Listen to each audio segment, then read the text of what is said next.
Our Pasts. Social Science. Textbook in History for Class 6. Total 12 chapters. Chapter 1.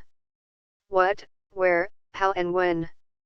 The earliest people who lived were skilled gatherers, that is, people who gathered their food. They knew about the vast wealth of plants in the surrounding forests, and collected roots, fruits, and other forest produce for their food.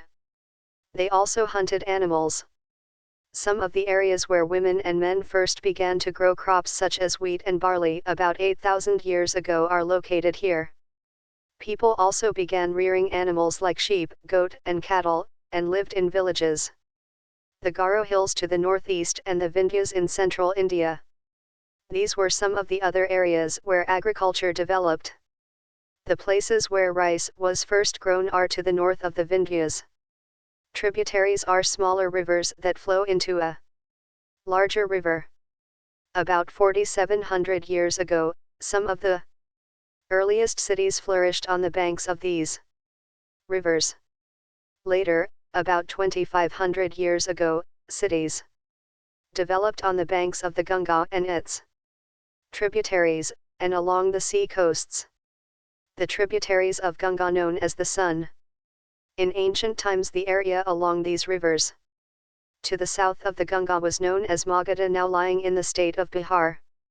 Its rulers were very powerful, and set up a large kingdom. Kingdoms were set up in other parts of the country as well. Throughout, people traveled from one part of the subcontinent to another. The hills and high mountains, including the Himalayas, deserts, rivers, and seas, made journeys dangerous at times, but never impossible. So, men and women moved in search of livelihood, as also to escape from natural disasters like floods or droughts. Sometimes men marched in armies, conquering others' lands. Besides, merchants traveled with caravans or ships, carrying valuable goods from place to place. And religious teachers walked from village to village, town to town, stopping to offer instruction and advice on the way. Finally, some people perhaps traveled driven by a spirit of adventure, wanting to discover new and exciting places. All these led to the sharing of ideas between people. Hills, mountains, and seas form the natural frontiers of the subcontinent. While it was difficult to cross these frontiers, those who wanted, could, and did scale the mountains, and cross the seas. People from across the frontiers also came into the subcontinent and settled here. These movements of people enriched our cultural traditions. People have shared new ways of carving stone, composing music, and even cooking food over several hundreds of years. Two of the words we often use for our country are India and Bharat. The word India comes from the Indus, called Sindhu in Sanskrit. Find Iran and Greece in your atlas. The Iranians and the Greeks who came through the northwest about 2,500 years ago and were familiar with the Indus, called it the Hindus, or the Indos, and the land to the east of the river was called India. The name Bharata was used for a group of people who lived in the northwest, and who are mentioned in the Rigveda, the earliest composition in Sanskrit, dated to about 3,500 years ago. Later it was used for the country. Finding out about the past. There are several ways of finding out about the past. One is to search for and read books that were written long ago. These are called manuscripts, because they were written by hand. This comes from the Latin word manu, meaning hand. These were usually written on palm leaf, or on the specially prepared bark of a tree known as the birch, which grows in the Himalayas. Over the years, many manuscripts were eaten away by insects, some were destroyed, but many have survived, often preserved in temples and monasteries. These books dealt with all kinds of subjects, religious beliefs and practices, the lives of kings, medicine, and science. Besides, there were epics, poems, plays. Many of these were written in Sanskrit, others were in Prakrit, languages used by ordinary people, and Tamil. We can also study inscriptions. These are Writings on relatively hard surfaces such as stone or metal. Sometimes, kings got their orders inscribed so that people could see, read, and obey them. There are other kinds of inscriptions as well, where men and women, including kings and queens, recorded what they did. For example, kings often kept records of victories in battle. There were many other things that were made and used in the past. Those who study these objects are called archaeologists. They study the remains of buildings made of stone and brick, paintings, and sculpture. They also explore and excavate, dig under the surface of the earth, to find tools, weapons, pots, pans, ornaments and coins. Some of these objects may be made of stone. Others of bone, baked clay, or metal. Objects that are made of hard, imperishable substances usually survive for a long time. An old inscription dates to about 20 to 50 years ago, and was found in Kandahar, present-day Afghanistan. It was inscribed on the orders of a ruler named Ashoka. When we write anything, we use a script. Scripts consist of letters or signs. When we read what is written, or speak, we use a language. This inscription was inscribed in two different scripts and languages, Greek, top, and Aramaic, below, which were used in this area. Archaeologists also look for bones of animals, birds, and fish to find out what people ate in the past.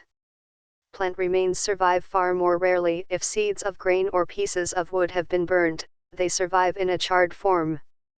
Historians, that is, scholars who study the past, often use the word source to refer to the information found from manuscripts, inscriptions, and archaeology. Once sources are found, learning about the past becomes an adventure, as we reconstruct it bit by bit.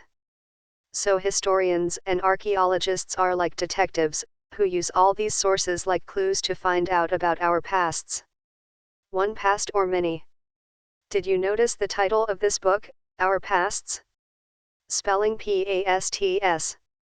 We have used the word pasts in plural, not in singular form to draw attention to the fact that the past was different for different groups of people.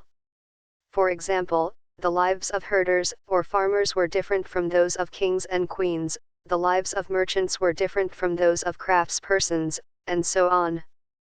Also, as is true even today, people followed different practices and customs in different parts of the country. For example, today most people living in the Andaman Islands get their own food by fishing, hunting, and collecting forest produce. By contrast, most people living in cities depend on others for supplies of food. Differences such as these existed in the past as well. Besides, there is another kind of difference. We know a great deal about kings and the battles they fought because they kept records of their victories. Generally, ordinary people such as hunters, fishing folk, gatherers, farmers or herders did not keep records of what they did. While archaeology helps us to find out about their lives, there is much that remains unknown. What do dates mean? If somebody asks you the date, you will probably mention the day, month, and year, 2000 and something. These years are counted from the date generally assigned to the birth of Jesus Christ, the founder of Christianity. So, 2000 means 2000 years after the birth of Christ. All dates before the birth of Christ are counted backwards and usually have the letters BC, before Christ, added on. In this book, we will refer to dates going back from the present, using 2000 as our starting point. BC, we have seen stands for before Christ. You will sometimes find AD before dates. This stands for two Latin words, Anno Domini, meaning in the year of the Lord, i.e. Christ. So 2012 can also be written as AD 2012. Sometimes CE is used instead of AD and BCE. Instead of BC, the letters CE stand for Common Era and BCE for Before Common Era. We use these terms because the Christian era is now used in most countries of the world. In India, we began using this form of dating from about 200 years ago. And sometimes, the letters BP meaning before, present are used. We have seen that inscriptions are inscribed on hard surfaces. Many of these were inscribed several hundreds of years ago. All inscriptions contain both scripts and languages. Languages which were used, as well as scripts, have changed over time. So how do scholars understand what was inscribed? This can be done through a process known as decipherment. One of the most famous stories of decipherment comes from Egypt, a country in North Africa where there were kings and queens about 5,000 years ago. Rosetta is a town on the north coast of Egypt, and here an inscribed stone was found, which contained inscriptions in 3 different languages and scripts, Greek, and 2 forms of Egyptian. Scholars who could read Greek figured out that the names of kings and queens were enclosed in a little frame, called a cartouche. They then placed the Greek and the Egyptian signs side by side, and identified the sounds for which the Egyptian letters stood. As you can see, a lion stood for L, and a bird for A. Once they knew what the letters stood for, they could read other inscriptions as well. We know about people who lived in the subcontinent as early as 2 million years ago. Today, we describe them as hunter-gatherers. The name comes from the way in which they got their food. Generally, they hunted wild animals, caught fish and birds, gathered fruits, roots, nuts, seeds, leaves, stalks and eggs. The immense variety of plants in a tropical land like ours meant that gathering plant produce was an extremely important means of obtaining food. None of these things was easy to do. There are several animals that run faster than us, many that are stronger. To hunt animals or catch fish and birds, people need to be alert, quick, and have lots of presence of mind. To collect plant produce, you need to find out which plants or parts of plants are edible, that is, can be eaten. As many can be poisonous. You also need to find out about the seasons when the fruits ripen. Chapter 2. On the trail of the earliest people. There are at least 4 reasons why hunter-gatherers moved from place to place. First, if they had stayed at one place for a long time, they would have eaten up all the available plant and animal resources. Therefore, they would have had to go elsewhere in search of food. Second, animals move from place to place either in search of smaller prey, or, in the case of deer and wild cattle, in search of grass and leaves. That is why those who hunted them had to follow their movements. Third, plants and trees bear fruit in different seasons. So, people may have moved from season to season in search of different kinds of plants. Fourth, people, plants and animals need water to survive. Water is found in lakes, streams and rivers. While many rivers and lakes are perennial, with water throughout the year, others are seasonal. People living on their banks would have had to go in search of water during the dry seasons, winter and summer. Besides, people may have traveled to meet their friends and relatives. How do we know about these people? Archaeologists have found some of the things hunter-gatherers made and used. It is likely that people made and used tools of stone, wood and bone, of which stone tools have survived best. Some of these stone tools were used to cut meat and bone, scrape bark from trees and hides, animal skins, chop fruit and roots. Some may have been attached to handles of bone or wood to make spears and arrows for hunting. Other tools were used to chop wood, which was used as firewood. Wood was also used to make huts and tools. Stone tools. These were made several thousand years later. These were made later still. These were made about 10,000 years ago. These are natural pebbles. As stone tools were important, people tried to find places where good quality stone was easily available. Places where stone was found and where people made tools are known as factory sites. How do we know where these factories were? Usually, we find blocks of stone, tools that were made and perhaps discarded because they were not perfect, and chips of waste stone left behind at these sites. Sometimes, people lived here for longer spells of time. These sites are called habitation cum factory sites. Some sites such as Bhimbetka, in present-day Madhya Pradesh, known as habitation sites, are places where people lived. These include caves and rock shelters. People chose these natural caves because they provided shelter from the rain, heat, and wind. Natural caves and rock shelters are found in the Vindhyas and the Deccan Plateau. These rock shelters are close to the Narmada Valley. Sites are places where the remains of things, tools, pots, buildings, etc., were found. These were made, used, and left behind by people. These may be found on the surface of the earth, buried under the earth, or sometimes even underwater. You will learn more about different sites in later chapters. Making stone tools. Stone tools were probably made using two different techniques.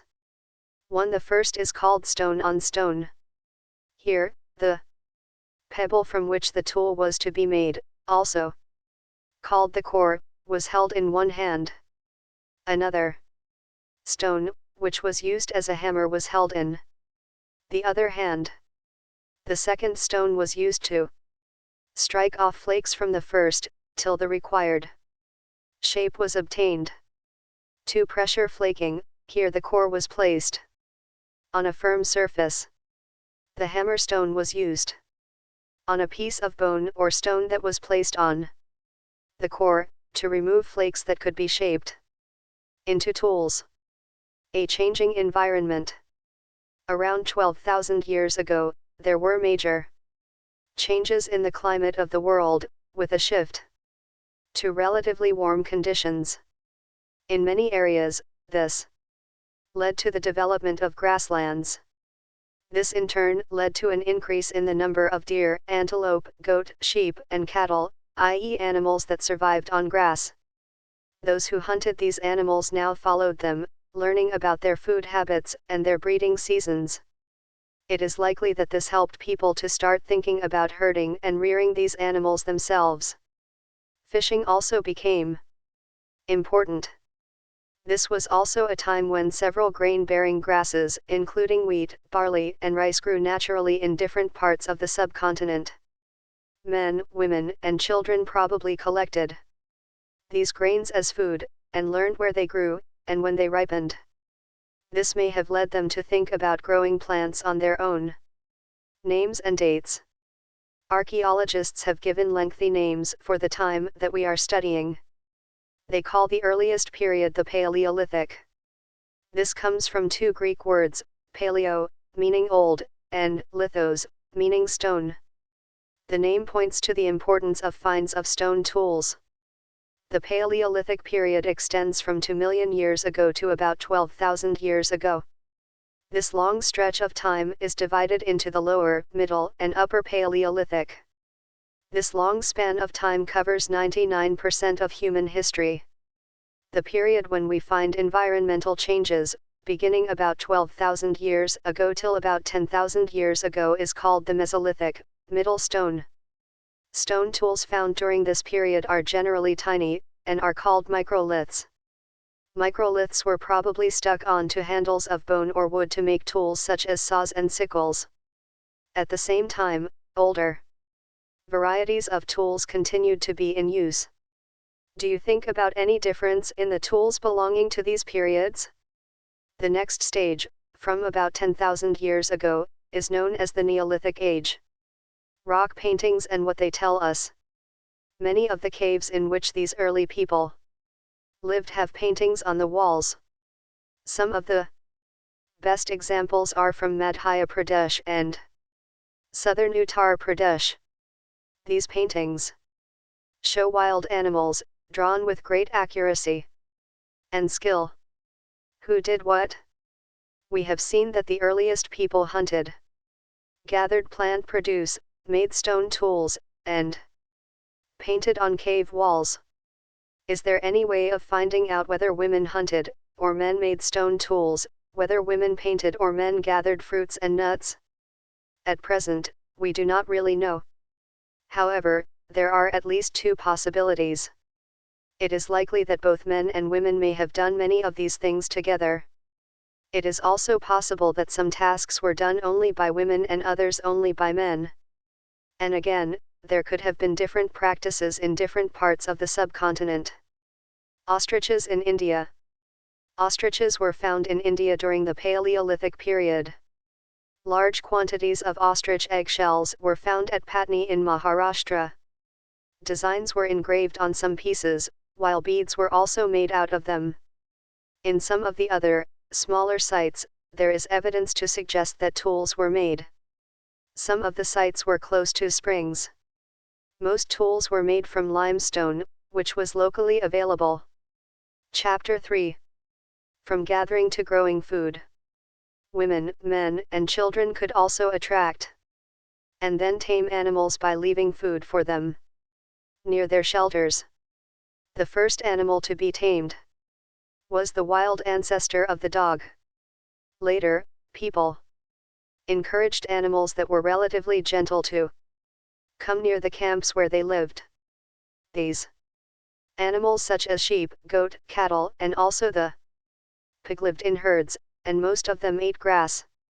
Often, people protected these animals from attacks by other wild animals. This is how they became herders. Domestication is the name given to the process in which people grow plants and look after animals. Very often, plants and animals that are tended by people become different from wild plants and animals. This is because people select plants and animals for domestication. For example, they select those plants and animals that are not prone to disease. They also select plants that yield large-size grain, and have strong stalks, capable of bearing the weight of the ripe grain. Seeds from selected plants are preserved and sown to ensure that new plants and seeds will have the same qualities. Amongst animals, those that are relatively gentle are selected for breeding. As a result, gradually, domesticated animals and plants become different from wild animals and plants. For example, the teeth and horns of wild animals are usually much larger than those of domesticated animals. Domestication was a gradual process that took place in many parts of the world. It began about 12,000 years ago. Virtually all the plant and animal produce that we use as food today is a result of domestication. Some of the earliest plants to be domesticated were wheat and barley. The earliest domesticated animals include sheep and goat. If you plant a seed, you will notice that it takes some time to grow. This may be for several days, weeks, months, and in some cases years.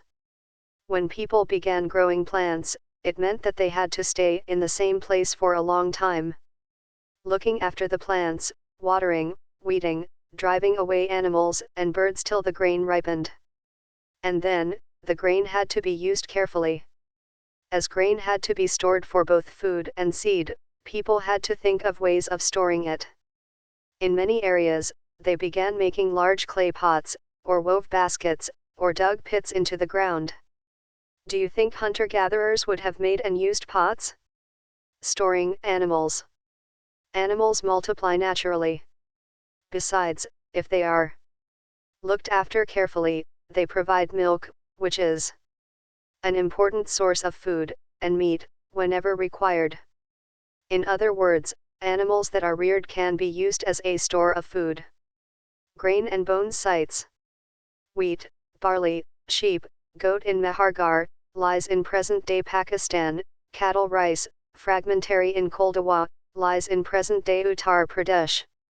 Animal bones rice, cattle in Mahagarh, lies in present-day Uttar Pradesh, hoof marks on clay surface, wheat and lentil in Gufkral, in present-day Kashmir, wheat and lentil, dog, cattle in Burzahum, lies in present-day Kashmir, sheep, goat, buffalo, wheat, green gram, barley in Chirand, lies in present-day Bihar, buffalo, ox.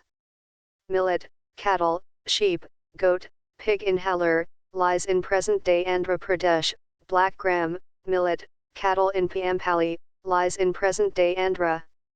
Sheep, pig Pradesh, these are just some of the sites from which grain and bones have been found of plants and animal bones. One of the most exciting finds includes remains of burnt grain. These may have been burnt accidentally or on purpose. Scientists can identify these grains, and so we know that a number of crops were grown in different parts of the subcontinent. They can also identify the bones of different animals. Towards a settled life. Archaeologists have found traces of huts or houses at some sites. For instance, in Burzahum, in present-day Kashmir, people built pit houses, which were dug into the ground, with steps leading into them. These may have provided shelter in cold weather. Archaeologists have also found cooking hearths both inside and outside the huts, which suggests that, depending on the weather, people could cook food either indoors or outdoors. Stone tools have been found from many sites as well. Many of these are different from the earlier Paleolithic tools, and that is why they are called Neolithic. These include tools that were polished to give a fine cutting edge, and mortars and pestles used for grinding grain and other plant produce. Mortars and pestles are used for grinding grain even today, several thousand years later.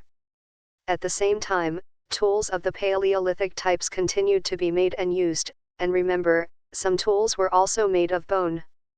Many kinds of earthen pots have also been found. These were sometimes decorated, and were used for storing things. People began using pots for cooking food, especially grains like rice, wheat, and lentils that now became an important part of the diet. Besides, they began weaving cloth, using different kinds of materials, for example cotton, that could now be grown. Did things change everywhere and all at once? Not quite. In many areas, men and women still continued to hunt and gather food, and elsewhere people adopted farming and herding slowly, over several thousand years. Besides, in some cases people tried to combine these activities, doing different things during different seasons. What about other customs and practices? Archaeology does not tell us directly about these. Scholars have studied the lives of present-day farmers who practice simple agriculture. They have also studied the lives of herders.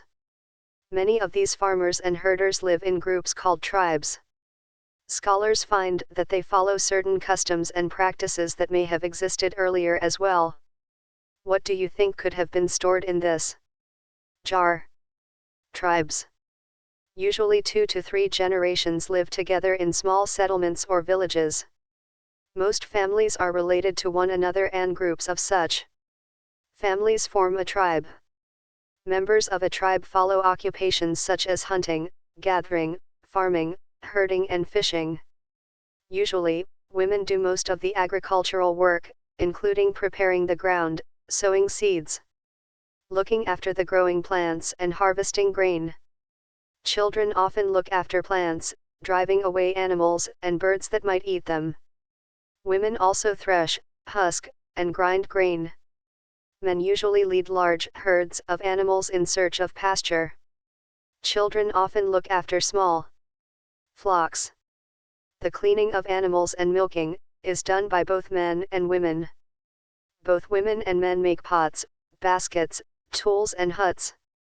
They also take part in singing, dancing and decorating their huts. Mehargar.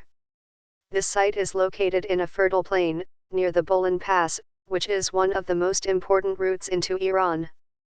Mehargar was probably one of the places where women and men learned to grow barley and wheat, and rear sheep and goats for the first time in this area. It is one of the earliest villages that we know about. Archaeologists who excavated the site found evidence of many kinds of animal bones from the earliest levels. These included bones of wild animals such as the deer and pig. In later levels, they found more bones of sheep and goat, and in still later levels, cattle bones are most common, suggesting that this was the animal that was generally kept by the people. Some men are regarded as leaders. They may be old and experienced, or young, brave warriors, or priests. Old women are respected for their wisdom and experience. Tribes have rich and unique cultural traditions, including their own language, music, stories, and paintings. They also have their own gods and goddesses. What makes tribes different from many other societies you will be studying about is that land, forests, grasslands, and water are regarded as the wealth of the entire tribe, and everybody shares and uses these together. There are no sharp differences between the rich and the poor. Village. One of the distinctive features of a village is that most people who live there are engaged in food production. Other finds at Mehrgarh include remains of square or rectangular houses. Each house had 4 or more compartments, some of which may have been used for storage. When people die, their relatives and friends generally pay respect to them. People look after them, perhaps in the belief that there is some form of life after death. Burial is one such arrangement. Several burial sites have been found at Mehrgarh. In one instance, the dead person was buried with goats, which were probably meant to serve as food in the next world. Deochalai Hating. This is a site on the hills near the Brahmaputra Valley, close to routes leading into China and Myanmar. Here stone tools, including mortars and pestles, have been found. These indicate that people were probably growing grain and preparing food from it. Other finds include jadeite, a stone that may have been brought from China. Also common are finds of tools made of fossil wood, ancient wood that has hardened into stone, and pottery. Elsewhere, one of the most famous Neolithic sites, Catalhuyuk, was found in Turkey. Several things were brought from great distances: flint from Syria, cowries from the Red Sea, shells from the Mediterranean Sea, and used in the settlement. Remember, there were no carts. Most things would have been carried on the backs of pack animals such as cattle or by people. Chapter 4. In the earliest cities. What was special about these cities? Many of these cities were divided into 2 or more parts. Usually, the part to the west was smaller but higher. Archaeologists describe this as the citadel. Generally, the part to the east was larger but lower. This is called the lower town. Very often walls of baked brick were built around each part. The bricks were so well baked that they have lasted for thousands of years. The bricks were laid in an interlocking pattern, and that made the walls strong. In some cities, special buildings were constructed on the citadel. For example, in Mohenjo-daro, a very special tank, which archaeologists call the Great Bath, was built in this area. This was lined with bricks, coated with plaster, and made watertight with a layer of natural tar. There were steps leading down to it from 2 sides, while there were rooms on all sides. Water was probably brought in from a well, and drained out after use. Perhaps important people took a dip in this tank on special occasions. Other cities, such as Kalibangan and Lithal, had fire altars, where sacrifices may have been performed. And some cities like Mohenjo-daro, Harappa, and Lithal had elaborate storehouses. These cities were found in the Punjab and Sindh in Pakistan, and in Gujarat, Rajasthan, Haryana, and the Punjab in India. Archaeologists have found a set of unique objects in almost all these cities: red pottery painted with designs in black, stone weights, seals, special beads, copper tools, and parallel-sided long stone blades. Houses, drains and streets. Generally, houses were either 1 or 2 stories high, with rooms built around a courtyard. Most houses had a separate bathing area, and some had wells to supply water. Many of these cities had covered drains. These were laid out, in straight lines. Each drain had a gentle slope so that water could flow through it. Very often, drains in houses were connected to those on the streets, and smaller drains led into bigger ones. As the drains were covered, inspection holes were provided at intervals to clean them. All three, houses, drains and streets, were probably planned and built at the same time. Life in the city. A Harappan city was a very busy place. There were people who planned the construction of special buildings in the city. These were probably the rulers. It is likely that the rulers sent people to distant lands to get metal, precious stones, and other things that they wanted. They may have kept the most valuable objects, such as ornaments of gold and silver, or beautiful beads, for themselves. And there were scribes, people who knew how to write, who helped prepare the seals, and perhaps wrote on other materials that have not survived. Besides, there were men and women, craftspersons, making all kinds of things either in their own homes, or in special workshops. People were traveling to distant lands or returning with raw materials and, perhaps, stories. Many terracotta toys have been found, and children must have played with these. New crafts in the city. Most of the things that have been found by archaeologists are made of stone, shell, and metal, including copper, bronze, gold and silver. Copper and bronze were used to make tools, weapons, ornaments, and vessels. Gold and silver were used to make ornaments and vessels. Perhaps the most striking finds are those of beads, weights, and blades. The Harappans also made seals out of stone. These are generally rectangular and usually have an animal carved on them. The Harappans also made pots with beautiful black designs. Cotton was probably grown at Mehrgarh from about 7,000 years ago. Actual pieces of cloth were found attached to the lid of a silver vase and some copper objects at Mohenjo-daro. Archaeologists have also found spindle whorls. Many of these were made out of carnelian, a beautiful red stone. The stone was cut, shaped, polished, and finally a hole was bored through the center so that a string could be passed through it. A stone statue of an important man found from Mohenjo-daro shows him wearing an embroidered garment made of terracotta and faience. These were used to spin thread. Many of the things that were produced were probably the work of specialists. A specialist is a person who is trained to do only one kind of work, for example, cutting stone, or polishing beads, or carving seals. In search of raw materials. Raw materials are substances that are either found naturally, such as wood, or ores of metals, or produced by farmers or herders. These are then processed to produce finished goods.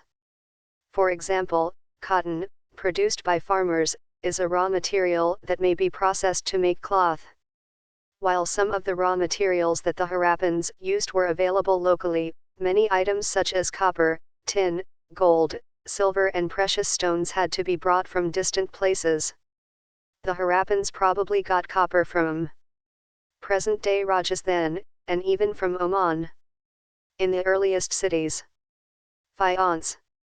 Unlike stone or shell, that are found naturally.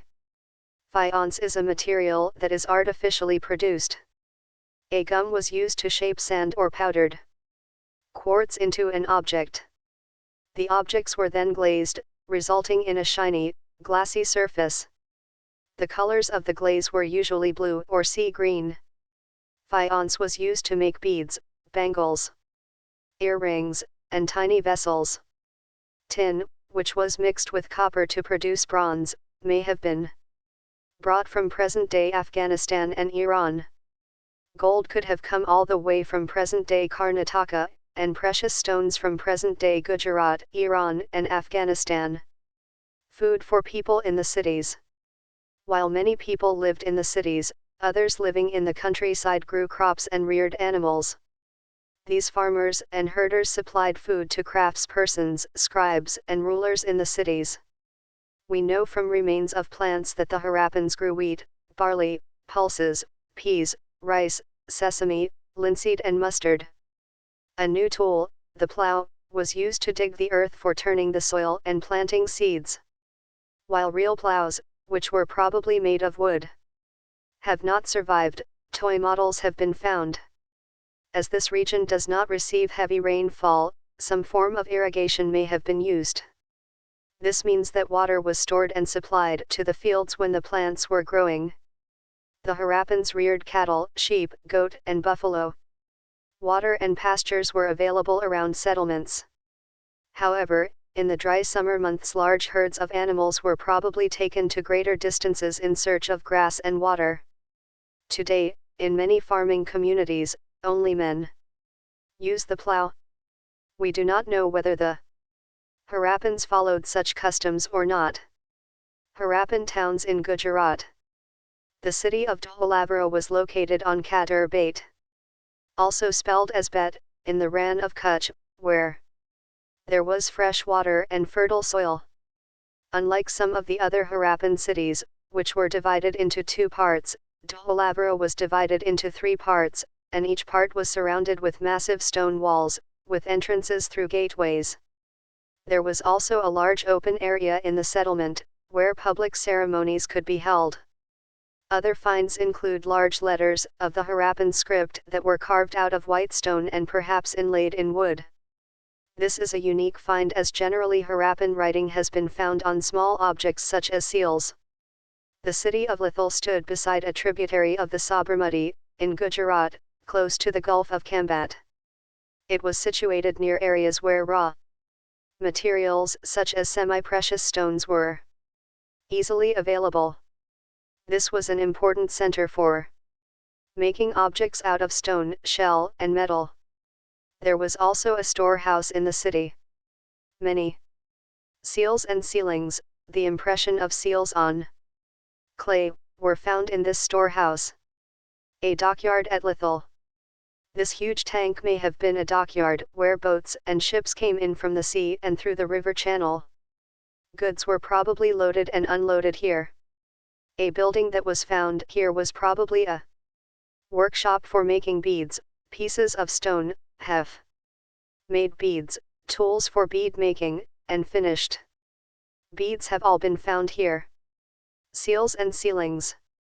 Seals may have been used to stamp bags or packets containing goods that were sent from one place to another. After a bag was closed or tied, a layer of wet clay was applied on the knot, and the seal was pressed on it. The impression of the seal is known as a sealing. If the sealing was intact, one could be sure that the goods had arrived safely. Seals are used even today. Find out what they are used for. The mystery of the end. Around 3,900 years ago we find the beginning of a major change. People stopped living in many of the cities. Writing, seals, and weights were no longer used. Raw materials brought from long distances became rare. In Mohenjo-daro, we find that garbage piled up on the streets, the drainage system broke down, and new, less impressive houses were built, even over the streets. Why did all this happen? We are not sure. Some scholars suggest that the rivers dried up. Others suggest that there was deforestation.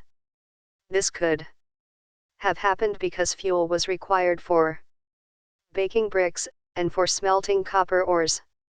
Besides, grazing by large herds of cattle, sheep, and goat may have destroyed the green cover. In some areas there were floods. But none of these reasons can explain the end of all the cities. Flooding, or a river drying up would have had an effect in only some areas. Egypt is a dry desert, except for the lands along the river Nile. Around 5,000 years ago, kings ruled over Egypt. These kings sent armies to distant lands to get gold, silver, ivory, timber, and precious stones. They also built huge tombs. known as pyramids. When they died, the bodies of kings were preserved and buried in these pyramids. These carefully preserved bodies are known as mummies. A large number of objects were also buried with them. These included food and drink, clothes, ornaments, utensils, musical instruments, weapons, and animals. Sometimes even serving men and women were buried with the rulers. These are amongst the most elaborate burials known in world history. Chapter 5. What books and burials tell us? Sanskrit and other languages. Sanskrit is part of a family of languages known as Indo-European. Some Indian languages such as Assamese, Gujarati, Hindi, Kashmiri and Sindhi, Asian languages such as Persian and many European languages such as English, French, German, Greek, Italian and Spanish belong to this family. They are called a family because they originally had words in common. Take the words mother, Sanskrit, ma, Hindi, and mother, English. Do you notice any similarities? Other languages used in the subcontinent belong to different families. For instance, those used in the northeast belong to the Tibeto-Burman family, Tamil, Telugu, Kannada and Malayalam belong to the Dravidian family, and the languages spoken in Jharkhand and parts of central India belong to the Austroasiatic family. The books we use are written and printed. The Rigveda was recited and heard rather than read. It was written down several centuries after it was first composed, and printed less than 200 years ago. How historians study the Rigveda.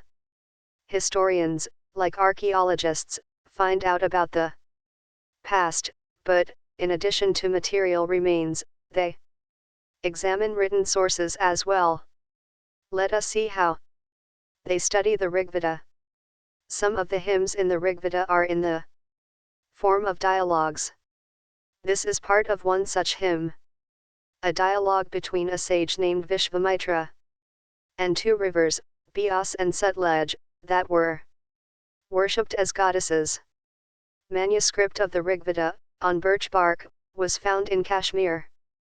About 150 years ago, it was used to prepare one of the earliest printed texts of the Rigveda, as well as an English translation. It is now preserved in a library in Pune, Maharashtra. Vishvamitra and the rivers. Vishvamitra, O rivers, come down from the mountains like two swift horses, like two shining cows that lick their calves. You move like chariots to the sea, through the power of Indra. You are full of water and wish to unite with one another. The rivers, we, who are full of water, move along the path the gods have made for us. Once we start flowing, we cannot be stopped.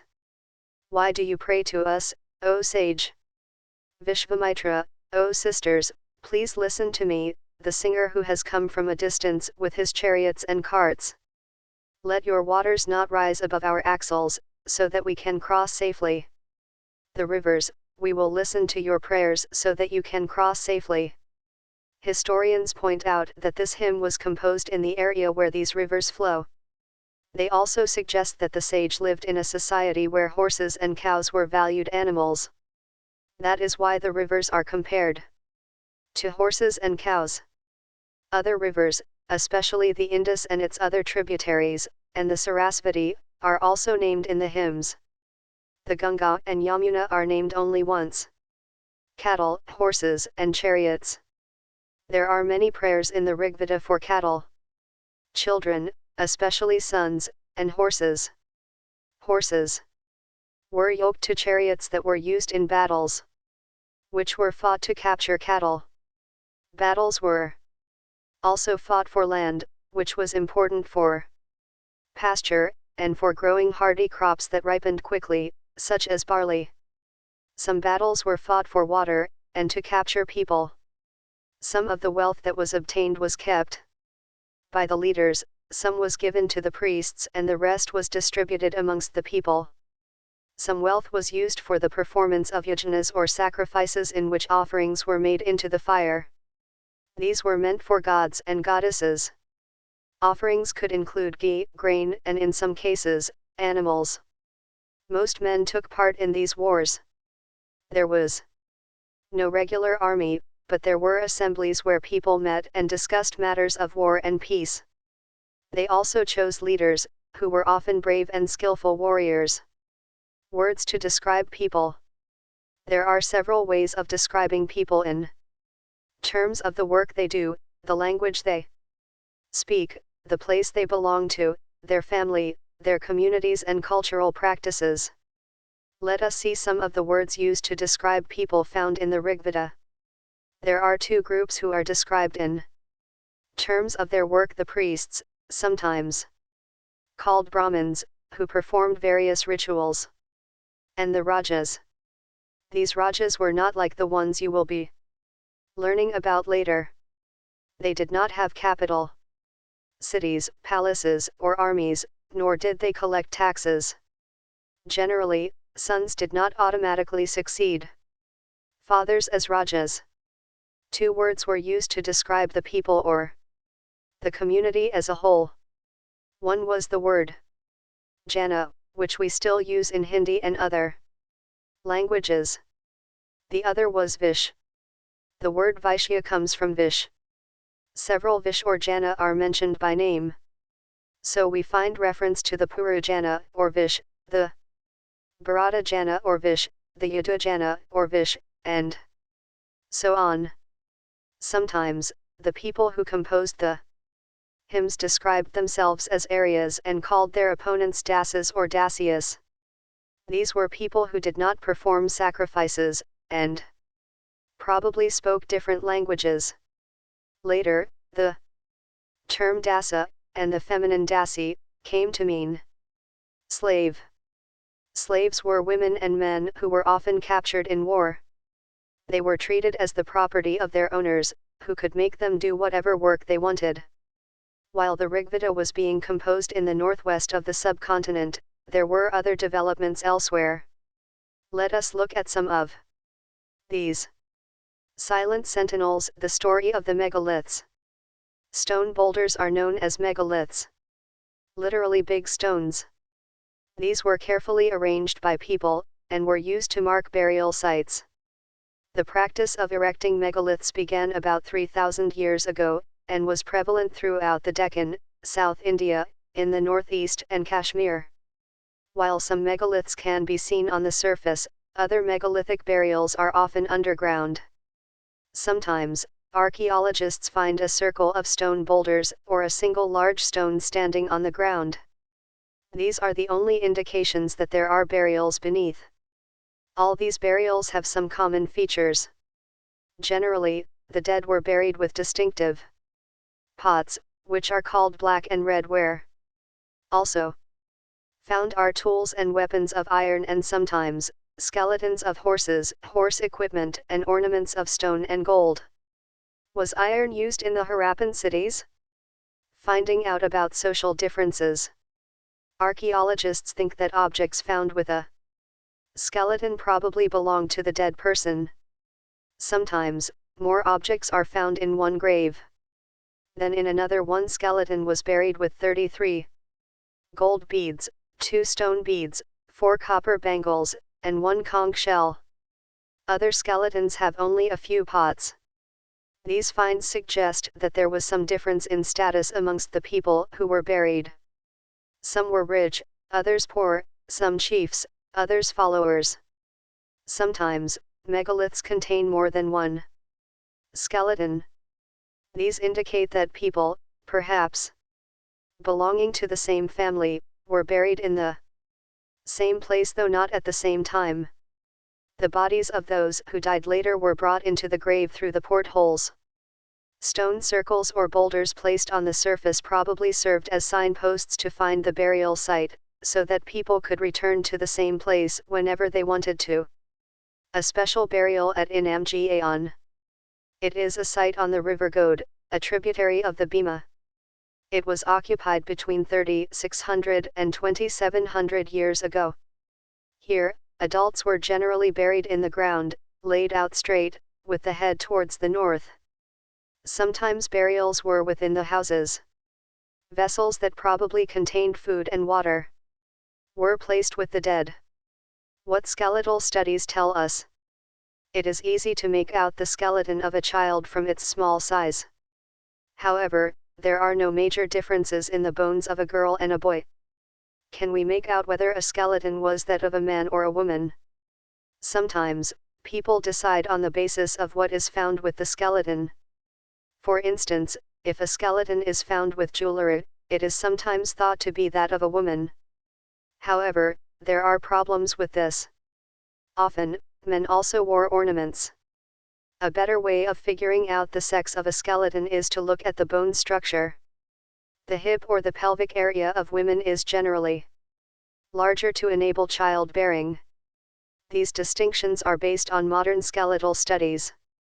About 2,000 years ago, there was a famous physician named Charaka who wrote a book on medicine known as the Charaka Samhita. There he states that the human body has 360 bones. This is a much larger number than the 200 bones that are recognized in modern anatomy.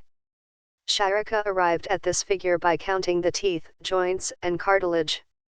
Occupations at Inamjiaon. Archaeologists have found seeds of wheat, barley, rice, pulses, millets, peas and sesame. Bones of a number of animals, many bearing cut marks that show they may have been used as food, have also been found. These include cattle, buffalo, goat, sheep, dog, horse, ass, pig, samhar, spotted deer, black buck, antelope, hare, and mongoose, besides birds, crocodile, turtle, crab and fish. There is evidence that fruits such as burr, amla, jamun, dates and a variety of berries were collected.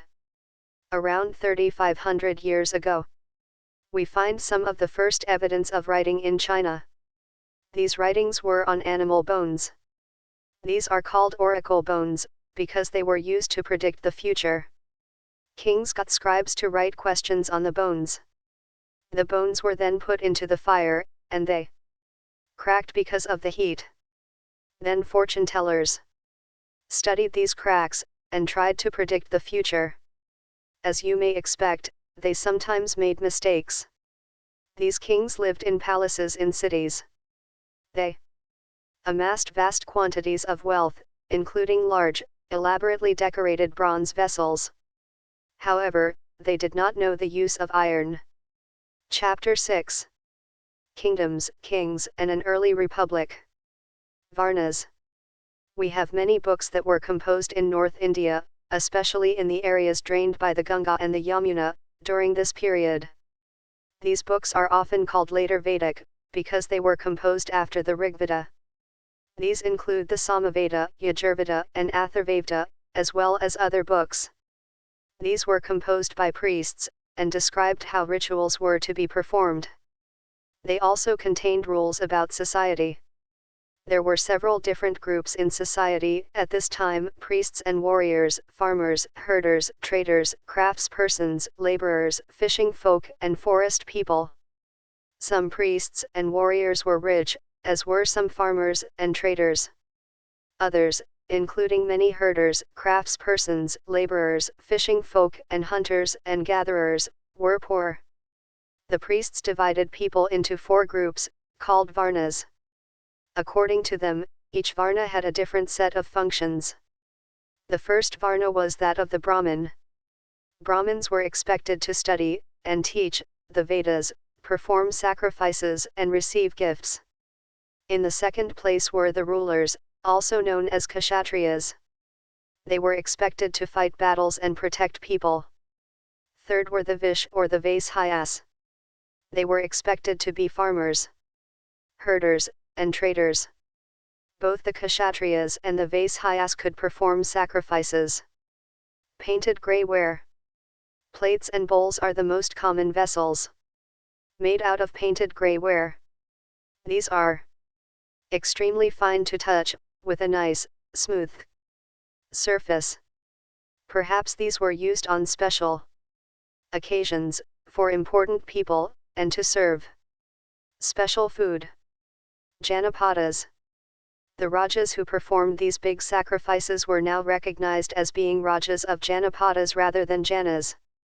The word Janapada literally means the land where the Jana set its foot, and settled down. Archaeologists have excavated a number of settlements in these Janapadas, such as Purana Kila in Delhi, Hastinapura near Meerut, and Atranjikara, near Etah. The last two are in Uttar Pradesh. They found that people lived in huts, and kept cattle as well as other animals. They also grew a variety of crops: rice, wheat, barley, pulses, sugarcane, sesame and mustard. Last were the Shudras, who had to serve the other three groups and could not perform any rituals. Often, women were also grouped with the Shudras. Both women and Shudras were not allowed to study the Vedas. The priests also said that these groups were decided on the basis of birth. For example, if one's father and mother were Brahmins, one would automatically become a Brahmin, and so on. Later, they classified some people as untouchable. These included some craftspersons, hunters and gatherers, as well as people who helped perform burials and cremations. The priests said that contact with these groups was polluting. Many people did not accept the system of Varna laid down by the Brahmins. Some kings thought they were superior to the priests. Others felt that birth could not be a basis for deciding which Varna people belonged to. Besides, some people felt that there should be no differences amongst people based on occupation. Others felt that everybody should be able to perform rituals. And others condemned the practice of untouchability. Also, there were many areas in the subcontinent, such as the Northeast, where social and economic differences were not very sharp, and where the influence of the priests was limited. They made earthen pots. Some of these were gray in color, others were red. One special type of pottery found at these sites is known as painted gray ware. As is obvious from the name, these gray pots had painted designs, usually simple lines and geometric patterns. Mahajanapadas. About 2500 years ago, some Janapadas became more important than others, and were known as Mahajanapadas. Most Mahajanapadas had a capital city, many of these were fortified. This means that huge walls of wood, brick, or stone were built around them. Forts were probably built because people were afraid of attacks from other kings and needed protection. It is also likely that some rulers wanted to show how rich and powerful they were by building really large, tall, and impressive walls around their cities. Also, in this way, the land and the people living inside the fortified area could be controlled more easily by the king. Building such huge walls required a great deal of planning. Thousands, if not lakhs of bricks or stones had to be prepared. This in turn meant enormous labor, provided, possibly, by thousands of men, women and children. And resources had to be found for all of this. The fortification wall at Kaushambi. The new Rajas now began maintaining armies. Soldiers were paid regular salaries and maintained by the king throughout the year. Some payments were probably made using punch-marked coins. Taxes. As the rulers of the Mahajanapadas were a. building huge forts, b. maintaining big armies. They needed more resources. And they needed officials to collect these. So, instead of depending on occasional gifts brought by people, as in the case of the Raja of the Janapadas, they started collecting regular taxes. Taxes on crops were the most important. This was because most people were farmers. Usually, the tax was fixed at 1/6 of what was produced. This was known as bhaga or a share. There were taxes on craftspersons as well. These could have been in the form of labor. For example, a weaver or a smith may have had to work for a day every month for the king. Herders were also expected to pay taxes in the form of animals and animal produce. There were also taxes on goods that were bought and sold, through trade. And hunters and gatherers also had to provide Forest produced to the Raja. Changes in agriculture. There were two major changes in agriculture around this time. One was the growing use of iron plowshares. This meant that heavy, clayey soil could be turned over better than with a wooden plowshare, so that more grain could be produced. Second, people began transplanting paddy. This meant that instead of scattering seed on the ground, from which plants would sprout, saplings were grown and then planted in the fields. This led to increased production, as many more plants survived. However, it was back-breaking work.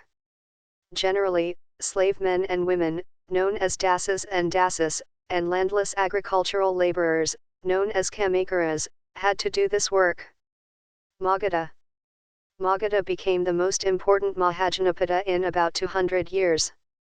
Many rivers such as the Ganga and Sun flowed through Magadha. This was important for a. Transport, b. Water supplies, c. Making the land fertile. Parts of Magadha were forested. Elephants, which lived in the forest, could be captured and trained for the army. Forests also provided wood for building houses, carts and chariots. Besides, there were iron ore mines in the region that could be tapped to make strong tools and weapons. Magadha had two very powerful rulers, Bimbisara and Ajatasattu, who used all possible means to conquer other Janapadas. Mahapadma. Nanda was another important ruler. He extended his control up to the northwest part of the subcontinent. Rajagriha, present-day Rajgir, in Bihar was the capital of Magadha for several years. Later the capital was shifted to Pataliputra, present-day Patna. More than 2,300 years ago, a ruler named Alexander, who lived in Macedonia in Europe, wanted to become a world conqueror. Of course, he didn't conquer the world, but did conquer parts of Egypt and West Asia, and came to the Indian subcontinent, reaching up to the banks of the Beas.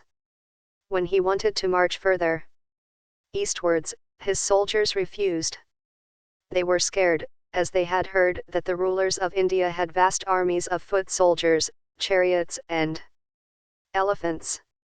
Vaji, with its capital at Vaishali, Bihar, was under a different form of government, known as Gana or Sangha. In a Gana or a Sangha there were not one, but many rulers. Sometimes, even when thousands of men ruled together, each one was known as a Raja. These Rajas performed rituals together.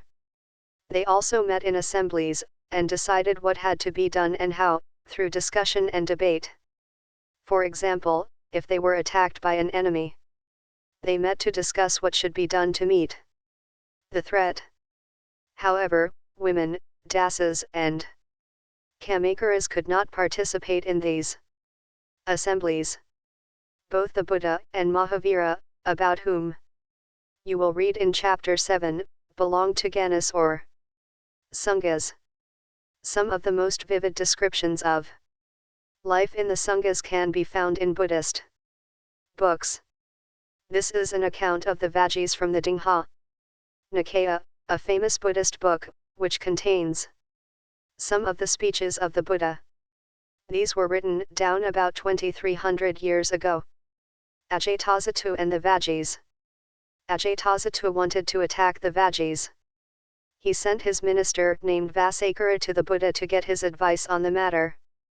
The Buddha asked whether the Vajis met frequently, in full assemblies. When he heard that they did, he replied that the Vajis would continue to prosper as long as they held full and frequent public assemblies. They met and acted together. They followed established rules. They respected, supported, and listened to elders. Vaji women were not held by force or captured. Chaitayas, local shrines, were maintained in both towns and villages. Wise saints who followed different beliefs were respected and allowed to enter and leave the country freely. Rajas of powerful kingdoms tried to conquer the Sanghas. Nevertheless, these lasted for a very long time, till about 1500 years ago, when the last of the Ganas or Sungas were conquered by the Gupta rulers. Around 2500 years ago, the people of Athens set up a form of government, which was called a democracy, which lasted for about 200 years. All free men over the age of 30 were recognized as full citizens. There was an assembly that met at least 40 times a year to decide on important matters. All citizens could attend these meetings. Appointments for many positions were made through lottery. All those who wanted to be chosen gave in their names, and then some were selected through lottery. Citizens were expected to serve in the army and the navy. However, women were not considered citizens. Also, many foreigners, who lived and worked in Athens as merchants and craftspersons, did not have rights as citizens.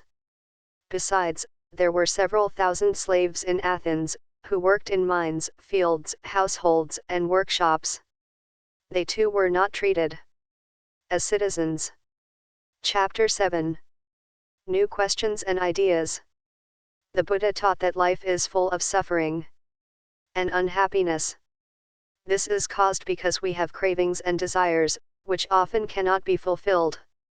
Sometimes, even if we get what we want, we are not satisfied, and want even more, or want other things. The Buddha described this as thirst or tanha. He taught that this constant craving could be removed by following moderation in everything. He also taught people to be kind, and to respect the lives of others, including animals. He believed that the results of our actions, called karma, whether good or bad, affect us both in this life and the next. The Buddha taught in the language of the ordinary people, Prakrit, so that everybody could understand his message. He also encouraged people to think for themselves rather than to simply accept what he said. The stupa at Sarnath. Stupa was built to mark the place where the Buddha first taught his message. The story of Kisagatamu. Here is a famous story about the Buddha. Once there was a woman named Kisagatamu, whose son had died. She was so sad that she roamed through the streets of the city carrying the child with her, asking for help to bring him back to life. A kind man took her to the Buddha. The Buddha said, "Bring me a handful of mustard seeds, and I will bring your child back to life." Kisagatamu was overjoyed and started off at once, but the Buddha gently stopped her and added, "The seeds must come from the house of a family where nobody has died." Kisagatamu went from door to door, but wherever she went, she found out that someone or the other, father, mother, sister, brother, husband, wife, child, uncle, aunt, grandfather, grandmother, had died. What the mother learned from the message. Upanishads. Around the time that the Buddha was preaching, and perhaps a little earlier, other thinkers also tried to find answers to difficult questions. Some of them wanted to know about life after death, others wanted to know why sacrifices should be performed. Many of these thinkers felt that there was something permanent in the universe that would last even after death. They described this as the Atman or the individual soul and the Brahman or the universal soul. They believed that ultimately, both the Atman and the Brahman were one. Many of their ideas were recorded in the Upanishads. These were part of the later Vedic texts. Upanishad literally means approaching and sitting near, and the texts contain conversations between teachers and students. Often, ideas were presented through simple dialogues. Most Upanishad thinkers were men, especially Brahmins and Rajas. Occasionally, there is mention of women thinkers, such as Gargi, who was famous for her learning, and participated in debates held in royal courts. Poor people rarely took part in these discussions. One famous exception was Satyakama Jabala, who was named after his mother, the slave woman Jabali. He had a deep desire to learn about reality, was accepted as a student by a Brahmin teacher named Gautama, and became one of the best-known thinkers of the time. Many of the ideas of the Upanishads were later developed by the famous thinker Shankaracharya. The wise beggar. Here is a dialogue based on a story from one of the most famous Upanishads, the Chandogya Upanishad. Shaunaka and Abhiprataran were two sages who worshipped the universal soul. Once, as they sat down to eat, a beggar came and asked for some food. "We cannot spare anything for you," Shaunaka said. "Learned sirs, whom do you worship?" the beggar asked. "The universal soul," Abhiprataran replied. "Ah! It means that you know that the universal soul fills the entire world." "Yes, yes. We know that." The sages nodded. "If the universal soul fills the whole world, it fills me too. Who am I, but a part of the world?" the beggar asked.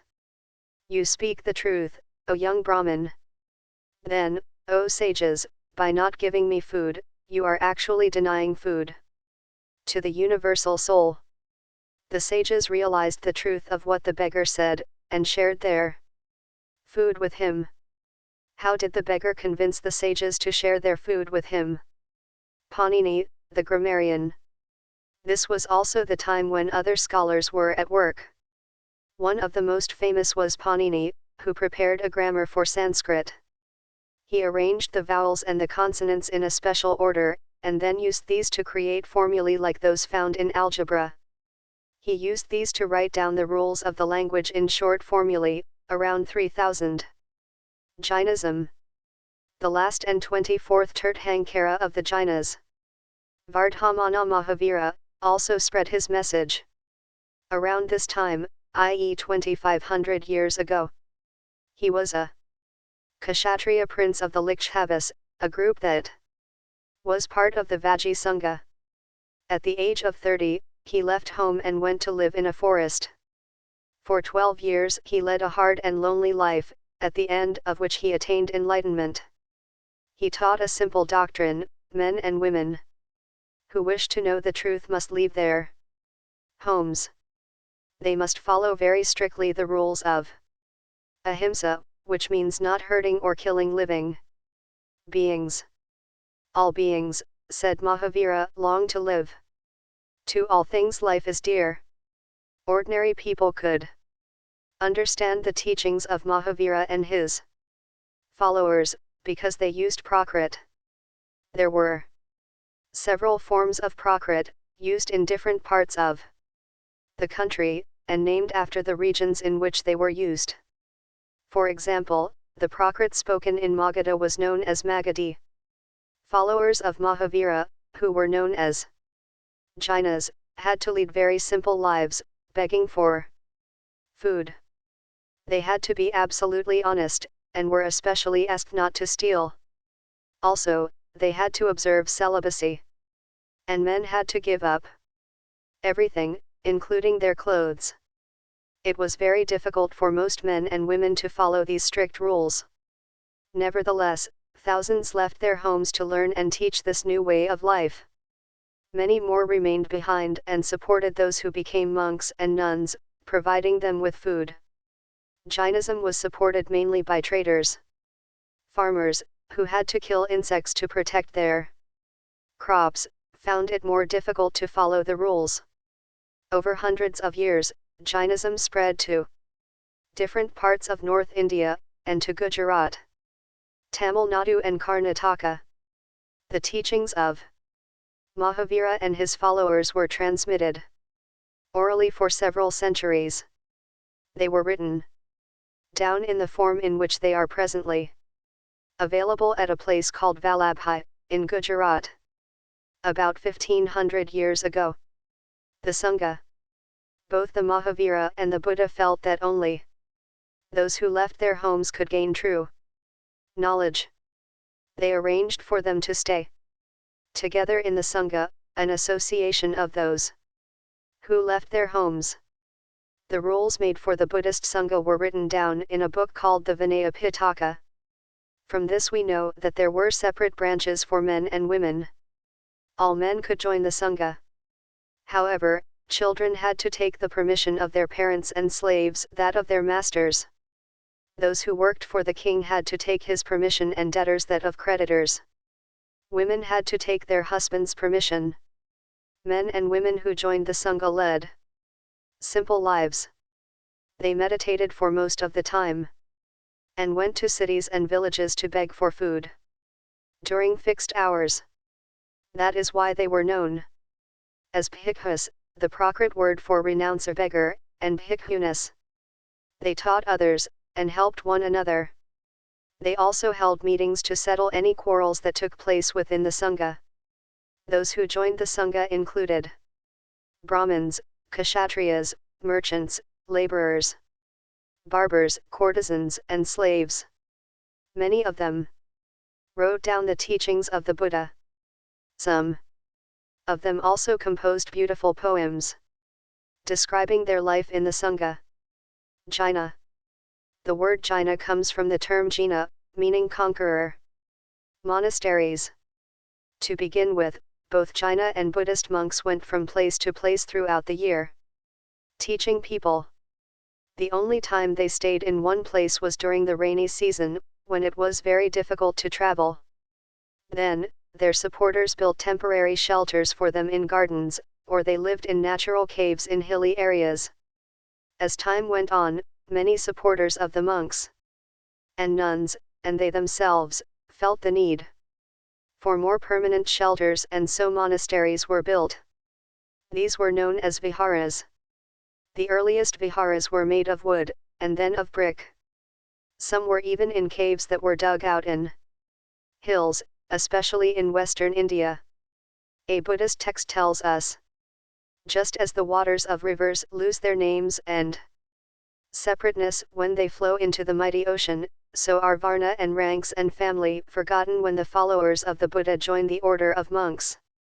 Very often, the land on which the vihara was built was donated by a rich merchant or a landowner, or the king. The local people came with gifts of food, clothing, and medicines for the monks and nuns. In return, they taught the people. Over the centuries, Buddhism spread to many parts of the subcontinent and beyond. The system of ashramas. Around the time when Jainism and Buddhism were becoming popular, Brahmins developed the system of ashramas. Here, the word ashrama does not mean a place where people live and meditate. It is used instead for a stage of life. 4 ashramas were recognized: Brahmacharya, Grihastha, Vanaprastha, and Samnyasa. Brahmin, Kshatriya, and Vaishya men were expected to lead simple lives and study the Vedas during the early years of their life. Brahmacharya. Then they had to marry and live as householders, Grihastha. Then they had to live in the forest and meditate, Vanaprastha. Finally, they had to give up everything and become Samnyasins. The system of ashramas allowed men to spend some part of their lives in meditation. Generally, women were not allowed to study the Vedas, and they had to follow the ashramas chosen by their husbands. In what way was the system of ashramas different from life in the Sangha? Zoroaster was an Iranian prophet. His teachings are contained in a book called the Avesta. The language of the Avesta, and the practices described in it are very similar to those of the Vedas. The basic teachings of Zoroaster are contained in the maxim, good thoughts, good words, and good deeds. Here is a verse from the Zend Avesta. Lord, grant strength and the rule of truth and good thinking, by means of which one shall create peace and tranquility. For more than 1,000 years, Zoroastrianism was a major religion in Iran. Later, some Zoroastrians migrated from Iran and settled down in the coastal towns of Gujarat and Maharashtra. They were the ancestors of today's Parsis. Chapter 8. Ashoka, the emperor who gave up war. Dynasty. When members of the same family become rulers one after another, the family is often called a dynasty. The Mauryas were a dynasty with 3 important rulers: Chandragupta, his son Bindusara, and Bindusara's son, Ashoka. There were several cities in the empire, marked with black dots on the map. These included the capital Pataliputra, Taxila, and Ujjain. Taxila was a gateway to the northwest, including Central Asia, while Ujjain lay on the route from north to south India.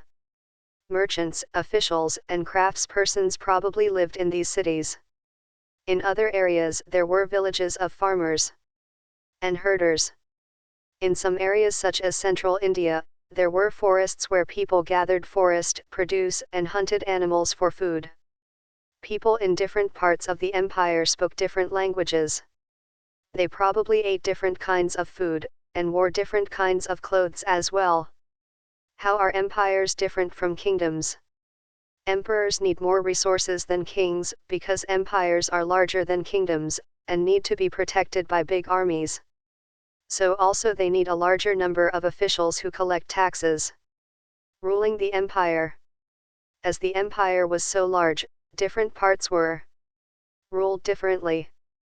The area around Pataliputra was under the direct control of the emperor. This meant that officials were appointed to collect taxes from farmers, herders, craftspersons, and traders, who lived in villages and towns in the area. Officials also punished those who disobeyed the ruler's orders. Many of these officials were given salaries. Messengers went to and fro, and spies kept a watch on the officials. And of course, the emperor supervised them all, with the help of members of the royal family, and senior ministers.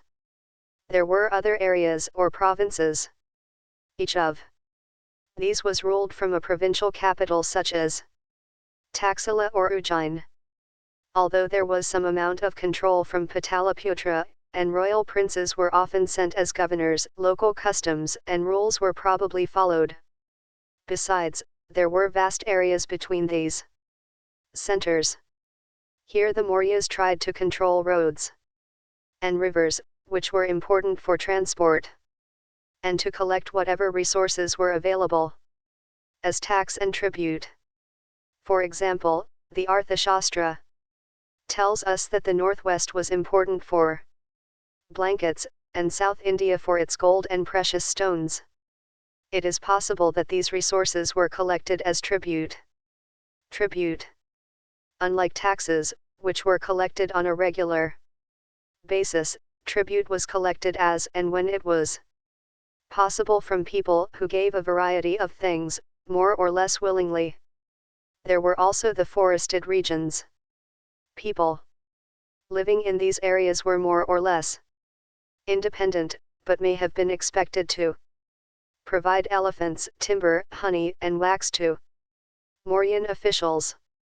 The emperor and the capital city.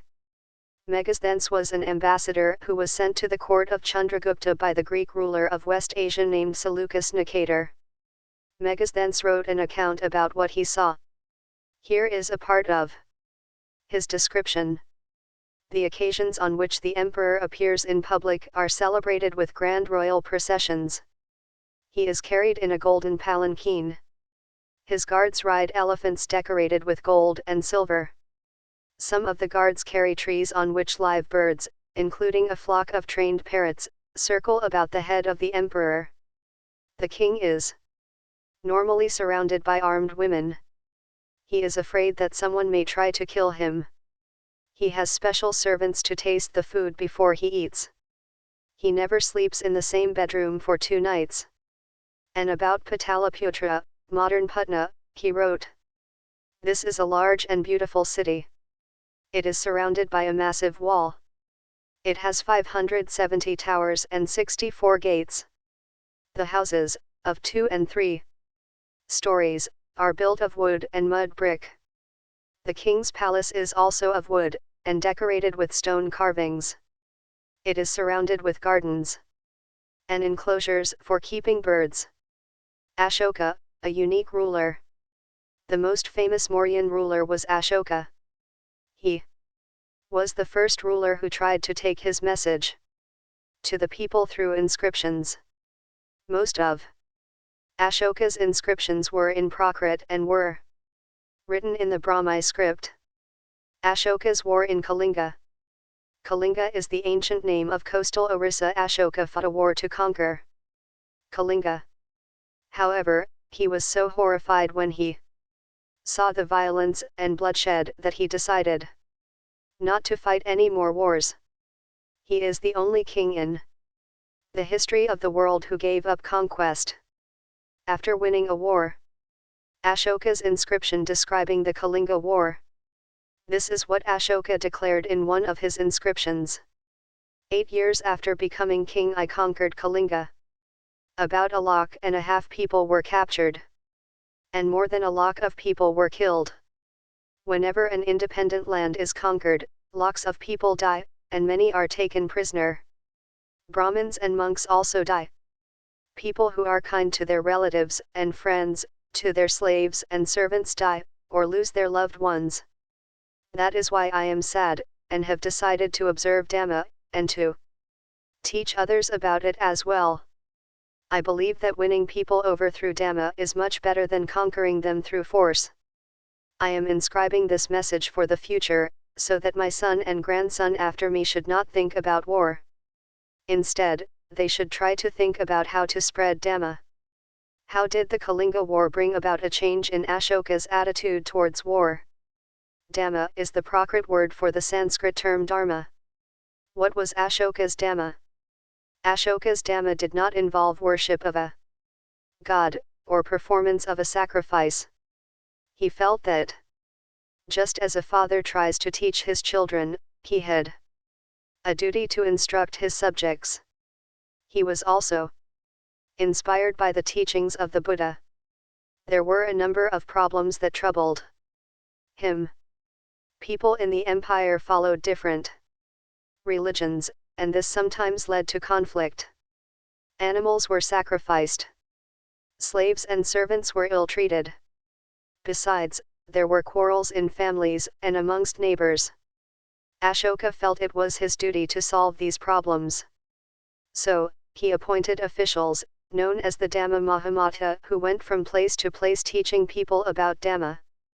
Besides, Ashoka got his messages inscribed on rocks and pillars, instructing his officials to read his message to those who could not read it themselves. Ashoka also sent messengers to spread ideas about Dhamma to other lands, such as Syria, Egypt, Greece, and Sri Lanka. He built roads, dug wells, and built rest houses. Besides, he arranged for medical treatment for both human beings and animals. The Rampurway bull was part of a Mauryan pillar, found in Rampurway, Bihar, and has now been placed in Rashtrapati Bhavan. It is an example of the skill of the sculptors of the time. Ashoka's messages to his subjects. People perform a variety of rituals when they fall ill, when their children get married, when children are born, or when they go on a journey. These rituals are not useful. If instead, people observe other practices, this would be more fruitful. What are these other practices? These are, being gentle with slaves and servants, respecting one's elders, treating all creatures with compassion, giving gifts to Brahmins and monks. It is both wrong to praise one's own religion or criticize another's. Each one should respect the other's religion. If one praises one's own religion while criticizing another's, one is actually doing greater harm to one's own religion. Therefore, one should try to understand the main ideas of another's religion, and respect it. Pandit Jawaharlal Nehru, the first Prime Minister of India, wrote, his edicts, instructions, still speak to us in a language we can understand, and we can still learn much from them. Most modern Indian scripts have developed from the Brahmi script over hundreds of years. Here you can see the letter A written in different scripts. Early Brahmi Devanagari, Hindi, Bengali, Malayalam, Tamil. Before the time of the Mauryan Empire, about 2400 years ago, emperors in China began building the Great Wall. It was meant to protect the northern frontier of the empire from pastoral people. Additions to the wall were made over a period of 2000 years because the frontiers of the empire kept shifting. The wall is about 6,400 kilometers long, and is made of stone and brick, with a road along the top. Several thousand people worked to build the wall. There are watchtowers all along, at distances of about 100 to 200 m. Looking ahead, the Mauryan Empire collapsed about 20 to 100 years ago. In its place, and elsewhere, rose several new kingdoms. In the northwest, and in parts of North India, kings known as the Indo-Greeks ruled for about 100 years. They were followed by a Central Asian people known as the Shakas, who set up kingdoms in the northwest, north, and western India. Some of these kingdoms lasted for about 500 years, till the Shakas were defeated by the Gupta kings. The Shakas in turn were followed by the Kushanas, about 2000 years ago. In the north, and in parts of central India, a general of the Mauryas, named Pushyamitra Shunga, set up a kingdom. The Shungas were followed by another dynasty, known as the Kanvas, and by rulers from other families till the establishment of the Gupta Empire about 1700 years ago. The Shakas who ruled over parts of western India fought several battles with the Satavahanas, who ruled over western and parts of central India. The Satavahana kingdom, which was established about 2100 years ago, lasted for about 400 years. Around 1700 years ago, a new ruling family, known as the Vakatakas, became powerful in central and western India. In South India, the Cholas, Cheras, and Pandyas ruled between 2200 and 1800 years ago. And, about 1500 years ago, there were two large kingdoms, those of the Pallavas and the Chalukyas. There were several other kingdoms and kings as well. We know about them from their coins and inscriptions, as well as from books. There were other changes that were taking place, in which ordinary men and women played a major role. These included the spread of agriculture and the growth of new towns, craft production, and trade. Traders explored land routes within the subcontinent and outside, and sea routes to West Asia, East Africa, and Southeast Asia were also opened up. And many new buildings were built, including the earliest temples and stupas, books were written, and scientific discoveries were made. These developments took place simultaneously, i.e. at the same time. Iron tools and agriculture. We often take the use of iron for granted today. Things made of iron and steel are a part of our daily lives. The use of iron began in the subcontinent around 3000 years ago. Some of the largest collections of iron tools and weapons were found in the megalithic burials. Around 2500 years ago, there is evidence for the growing use of iron tools. These included axes for clearing forests, and the iron plowshare. As we had seen, the plowshare was useful for increasing agricultural production. Other steps to increase production. Irrigation. The kings and kingdoms you have been reading about could not have existed without the support of flourishing villages.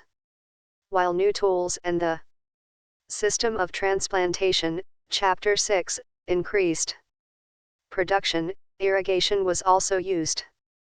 Irrigation works that were built during this time included canals, wells, tanks, and artificial lakes. Chapter 9. Vital villages, thriving towns. Who lived in the villages? There were at least 3 different kinds of people living in most villages in the southern and northern parts of the subcontinent. In the Tamil region, large landowners were known as Vellalar. Ordinary ploughmen were known as Uzavar, and landless laborers, including slaves, were known as Kadaisiyar and Adamai. In the northern part of the country, the village headman was known as the Grama Bhojaka. Usually, men from the same family held the position for generations.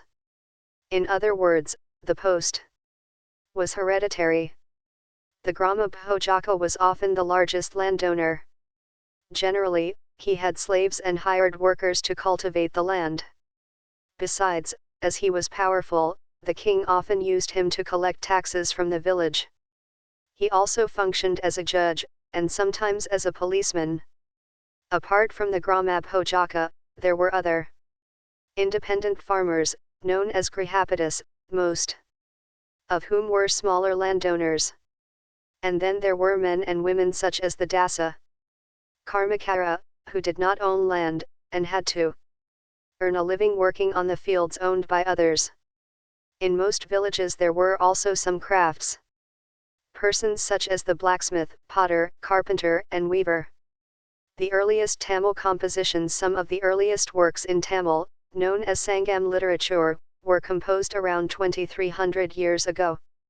These texts were called Sangam because they were supposed to have been composed and compiled in assemblies, known as Sangams, of poets that were held in the city of Madurai.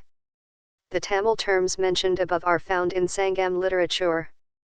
Finding out about cities, stories, travelers, sculpture and archaeology. You may have heard of the Jatakas. These were stories that were probably composed by ordinary people, and then written down and preserved by Buddhist monks. We can use other kinds of evidence to find out about life in some of these early cities. Sculptors carved scenes depicting people's lives in towns and villages, as well as in the forest. Many of these sculptures were used to decorate railings, pillars, and gateways of buildings that were visited by people. Many of the cities that developed from about 2500 years ago were capitals of the Mahajanapadas. As we had seen, some of these cities were surrounded by massive fortification walls. In many cities, archaeologists have found rows of pots, or ceramic rings, arranged one on top of the other. These are known as ring wells. These seem to have been used as toilets in some cases, and as drains and garbage dumps. These ring wells are usually found in individual houses. We have hardly any remains of palaces, markets, or of homes of ordinary people. Perhaps some are yet to be discovered by archaeologists. Others, made of wood, mud, brick and thatch, may not have survived. Another way of finding out about early cities is from the accounts of sailors and travelers who visited them. One of the most detailed accounts that has been found was by an unknown Greek sailor. He described all the ports he visited. The story of Barigaza, the Greek name for Baruch. The Gulf is very narrow at Barigaza, and very hard to navigate for those coming from the sea. Ships had to be steered in by skillful and experienced local fishermen who were employed by the king. The imports into Barigaza were wine, copper, tin, lead, coral, topaz, cloth, gold, and silver coins. Exports from the town included plants from the Himalayas, ivory, agate, carnelian, cotton, silk, and perfumes. Special gifts were brought by merchants for the king.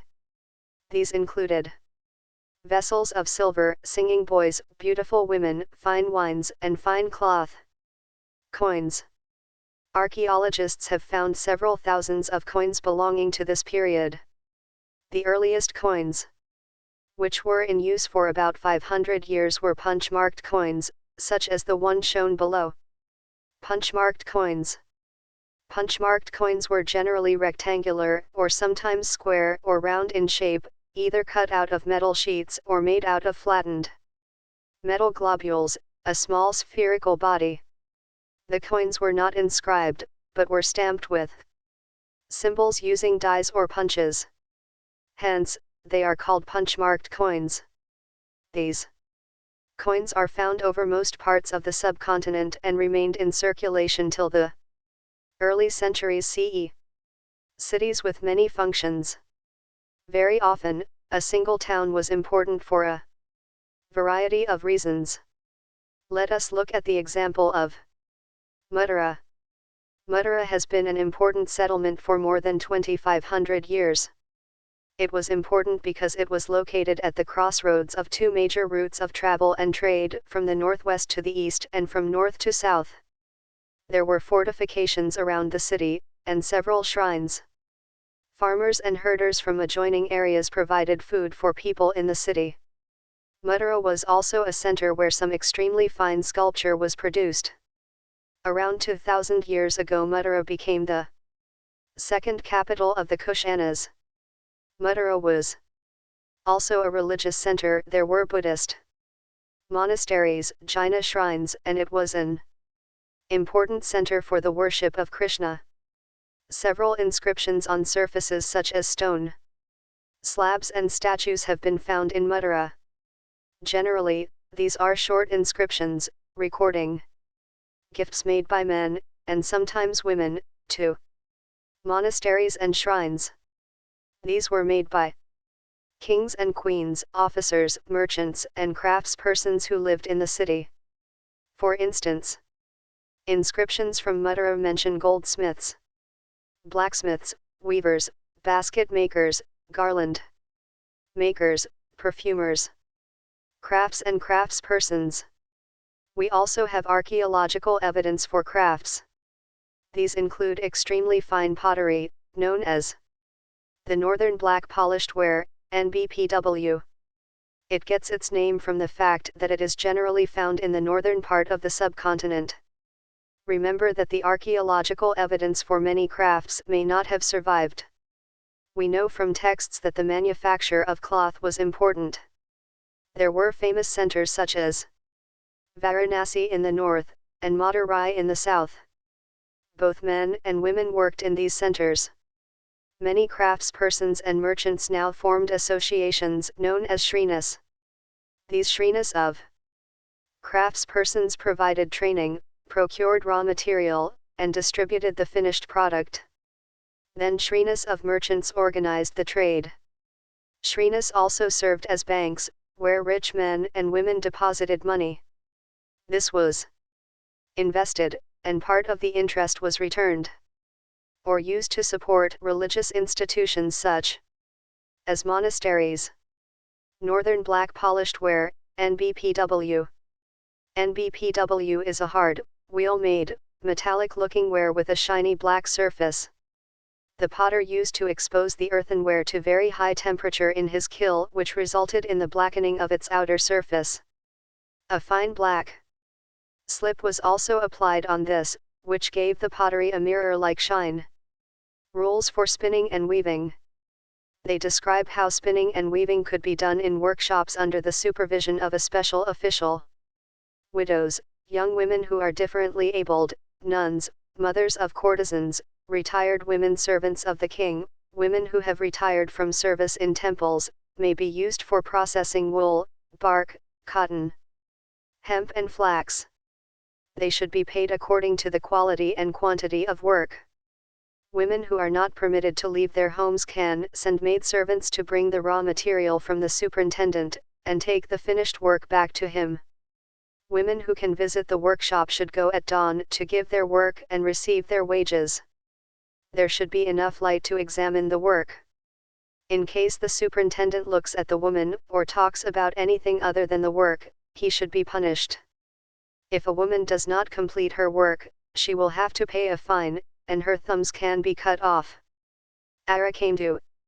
Between 2200 and 1900 years ago, Arakamdu was a coastal settlement where ships unloaded goods from distant lands. A massive brick structure, which may have been a warehouse, was found at the site. Other finds include pottery from the Mediterranean region, such as amphorae, tall double-handled jars that contained liquids such as wine or oil, and stamped red glazed pottery, known as Artine ware, which was named after a city in Italy. This was made by pressing wet clay into a stamped mold. There was yet another kind of pottery which was made locally, though Roman designs were used. Roman lamps, glassware, and gems have also been found at the site. Small tanks have been found that were probably dyeing vats, used to dye cloth. There is plenty of evidence for the making of beads from semi-precious stones and glass. Rome is one of the oldest cities in Europe, and developed around the same time as the cities in the Ganga Valley. Rome was the capital of one of the largest empires, one that spread across Europe, North Africa, and West Asia. Augustus, one of the most important emperors, who ruled about 2000 years ago, said that he found Rome a city of brick, and made it into a city of marble. He, and later rulers, built temples and palaces.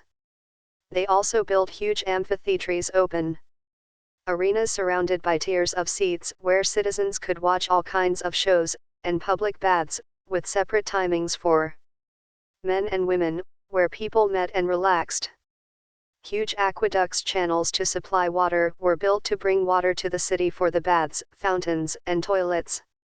Beginning of the use of iron in the subcontinent, about 3,000 years ago, increase in the use of iron, cities, punch-marked coins, about 2,500 years ago, beginning of the composition of Sangam literature, about 2,300 years ago, settlement in Arakandu, between 2,200 and 1,900 years ago.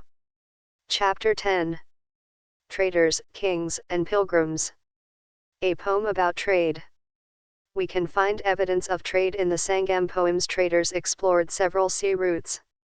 Some of these followed the coasts. There were others across the Arabian Sea and the Bay of Bengal, where sailors took advantage of the monsoon winds to cross the seas more quickly. So, if they wanted to reach the western coast of the subcontinent from East Africa or Arabia, they chose to sail with the southwest monsoon. And sturdy ships had to be built for these long journeys. New kingdoms along the coasts.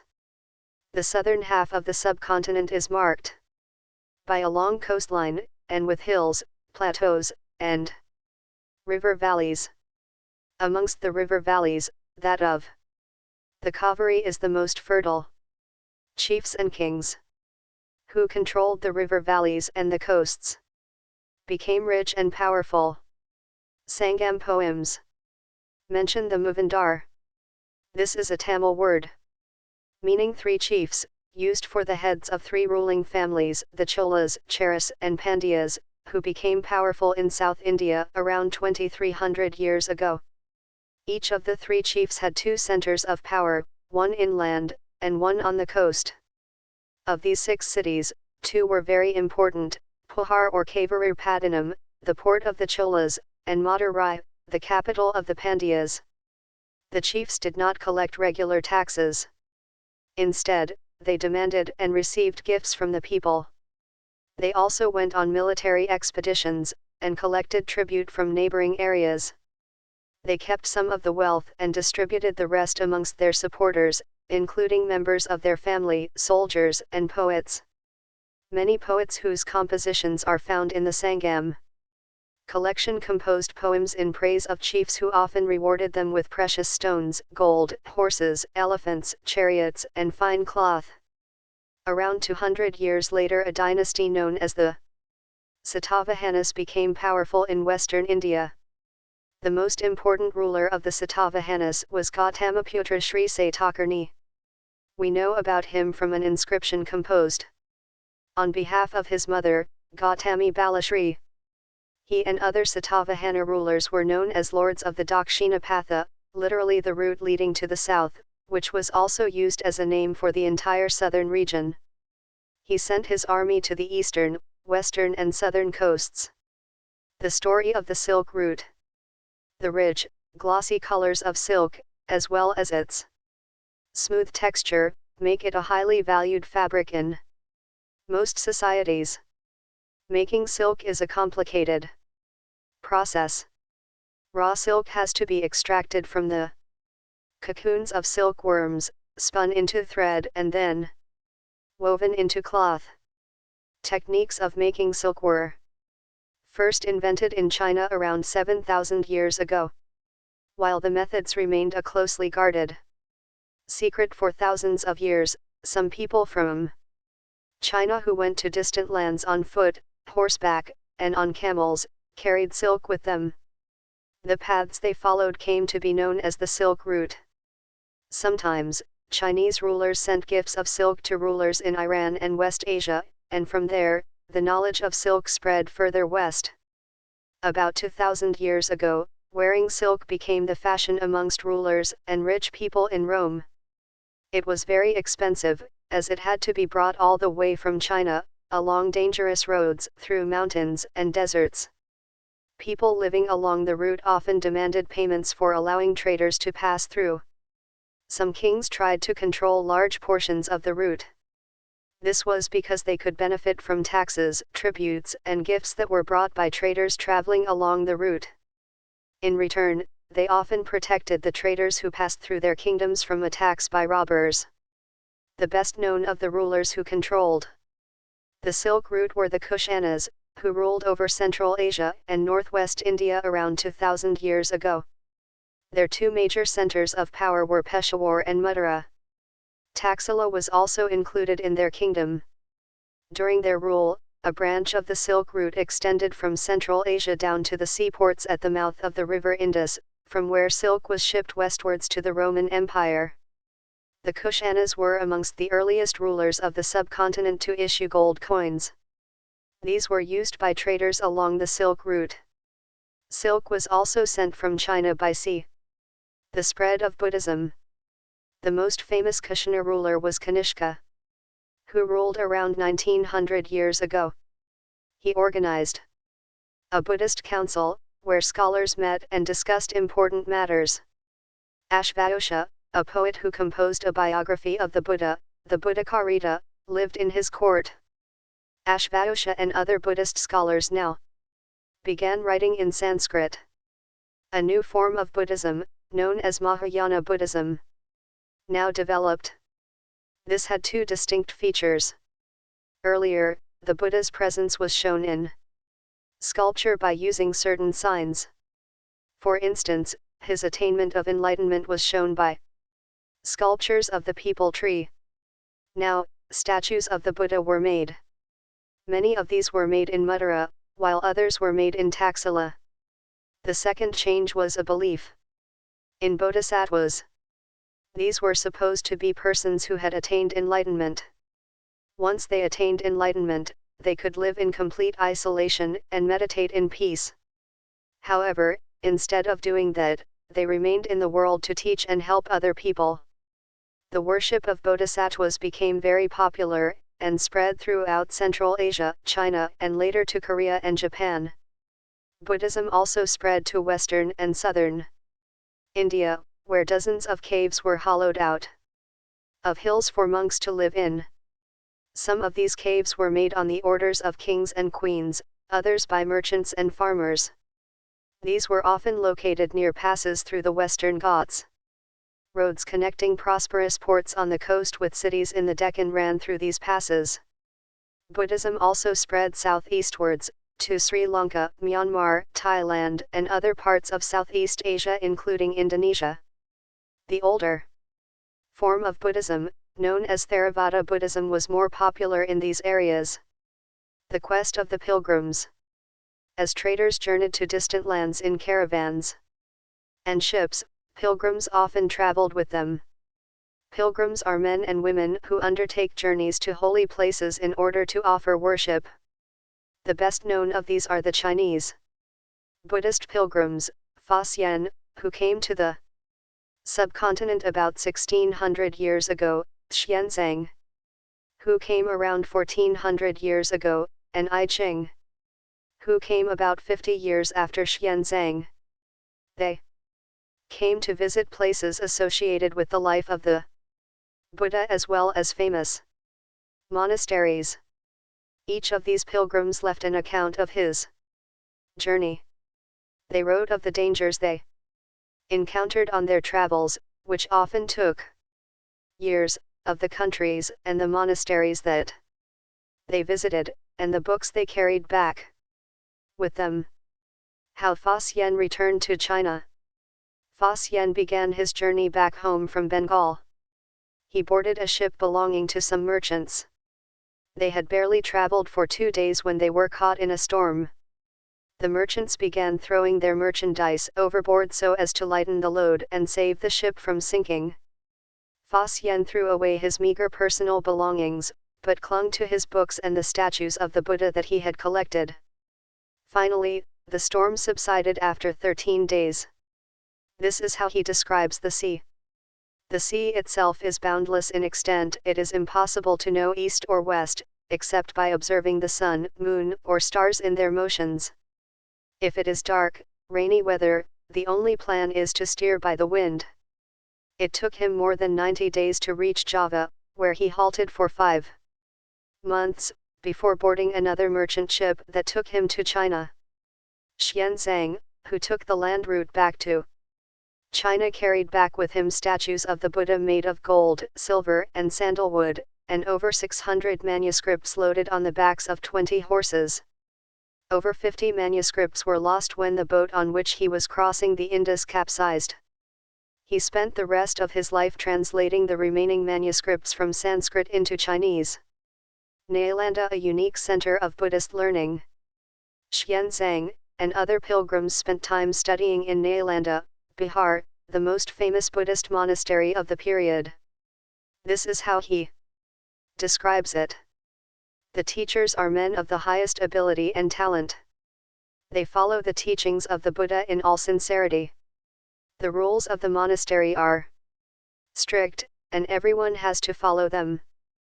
Discussions are held throughout the day, and the old and the young mutually help one another. Learned men from different cities come here to settle their doubts.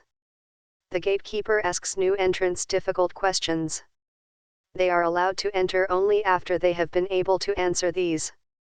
7 or 8 out of every 10 are not able to answer. The beginning of Bhakti. This was also the time when the worship of certain deities, which became a central feature of later Hinduism, gained in importance. These deities included Shiva, Vishnu, and goddesses such as Durga. These deities were worshipped through Bhakti, an idea that became very popular at this time. Bhakti is generally understood as a person's devotion to his or her chosen deity. Anybody, whether rich or poor, belonging to the so-called high or low castes, man or woman, could follow the path of Bhakti. The idea of Bhakti is present in the Bhagavad Gita, a sacred book of the Hindus, which is included in the Mahabharata. In this, Krishna the god asks Arjuna, his devotee and friend, to abandon all dharmas and take refuge in him, as only he can set Arjuna free from every evil. This form of worship gradually spread to different parts of the country. Those who followed the system of Bhakti emphasized devotion and individual worship of a god or goddess, rather than the performance of elaborate sacrifices. According to this system of belief, if a devotee worships the chosen deity with a pure heart, the deity will appear in the form in which he or she may desire. So, the deity could be thought of as a human being, lion, tree, or any other form. Once this idea gained acceptance, artists made beautiful images of these deities. Vishnu as Varaha, an image from Aaron, Madhya Pradesh. Bhakti comes from the Sanskrit term bhaj, meaning to divide or share. This suggests an intimate, two-way relationship between the deity and the devotee. Bhakti is directed towards Bhagavat, which is often translated as God, but also means one who possesses and shares bhaga, literally good fortune or bliss. The devotee, known as the Bhakta or the Bhagavata, shares his or her chosen deity's bhaga. A poem by a Bhakta. Most Bhakta literature tells us that riches, learning and high status do not automatically ensure a close relationship with the deity. This is part of a poem composed in Tamil by Appar, a devotee of Shiva, who lived about 1400 years ago. Appar was a Velila, the leper with rotting limbs, the man who is regarded as low by the Brahmin, even the scavenger. Even these men, if they are servants, i.e. devotees, of him who shelters the Ganga in his long hair, i.e. Shiva. I worship them, they are gods to me. Because the deities were special, these images of the deity were often placed within special homes, places that we describe as temples. Bhakti inspired some of the best expressions in art, sculpture, poetry, and architecture. Hindu. The word Hindu, like the term India, is derived from the river industry. It was used by Arabs and Iranians to refer to people who lived to the east of the river, and to their cultural practices. About 2,000 years ago, Christianity emerged in West Asia. Jesus Christ was born in Bethlehem, which was then part of the Roman Empire. Christ's teachings were that he was the Savior of the world. He also taught people to treat others with love and trust others, just as they themselves wanted to be treated. Christ's teachings appealed to ordinary people, and spread through West Asia, Africa, and Europe. The first Christian preachers came from West Asia to the west coast of the subcontinent within 100 years of Christ's death. Discovery of silk making, about 7,000 years ago. The Cholas, Cheras, and Pandyas, about 2,300 years ago. Growing demand for silk in the Roman Empire, about 2,000 years ago. Kanishka, the Kushana ruler, about 1900 years ago. Fasyen comes to India, about 1600 years ago. Xuanzang comes to India. Apar composes devotional poems in praise of Shiva, about 1400 years ago. Chapter 11. New Empires and Kingdoms. Samudragupta the warrior, whose body was most charming, being covered with the plenteous beauty of the marks of hundreds of scars caused by battle axes, arrows, spikes, spears, barbed darts, swords, iron clubs, javelins, barbed arrows, long arrows, and many other weapons. Genealogies. Most Pras Hastis also mention the ancestors of the ruler. This one mentions Samudragupta's great-grandfather, grandfather, father, and mother. His mother, Kumara Devi, belonged to the Likshavi Gana, while his father, Chandragupta, was the first ruler of the Gupta dynasty to adopt the grand title of Maharajadhiraja, a title that Samudragupta also used. His great-grandfather and grandfather are mentioned simply as Maharajas. It seems as if the family gradually rose to importance. Samudragupta in turn figures in the genealogies. Lists of ancestors, of later rulers of the dynasty, such as his son, Chandragupta II. We know about him from inscriptions and coins. He led an expedition to western India, where he overcame the last of the Shakas. According to later belief, his court was full of learned people, including Kalidasa the poet, and Aryabhata the astronomer, Harshavardhana and the Harshakarita. While we can learn about the Gupta rulers from their inscriptions and coins, we can find out about some kings from biographies. Harshavardhana, who ruled nearly 1400 years ago, was one such ruler. His court poet, Banapada, wrote his biography, the Harshakarita, in Sanskrit. This gives us the genealogy of Harsha, and ends with his becoming king. Xuanzang spent a lot of time at Harsha's court and left a detailed account of what he saw. Vikram Samvat. The era beginning in the 58 BCE is traditionally associated with Gupta king, Chandragupta II, who had founded it as a mark of victory over the Shakas and assumed the title of Vikramaditya. The Vikram Samvat has also been adopted alongside the Gregorian calendar as the national calendar by independent India. Harsha was not the eldest son of his father, but became king of Thanesar after both his father and elder brother died. His brother-in-law was the ruler of Kanauj and he was killed by the ruler of Bengal. Harsha took over the kingdom of Kanauj, and then led an army against the ruler of Bengal. Although he was successful in the east, and conquered both Magadha and Bengal, he was not as successful elsewhere. He tried to cross the Narmada to march into the Deccan, but was stopped by a ruler belonging to the Chalukya dynasty, Pulakshin II. The Pallavas, Chalukyas, and Pulakshins Pras Hasti. The Pallavas and Chalukyas were the most important ruling dynasties in South India during this period.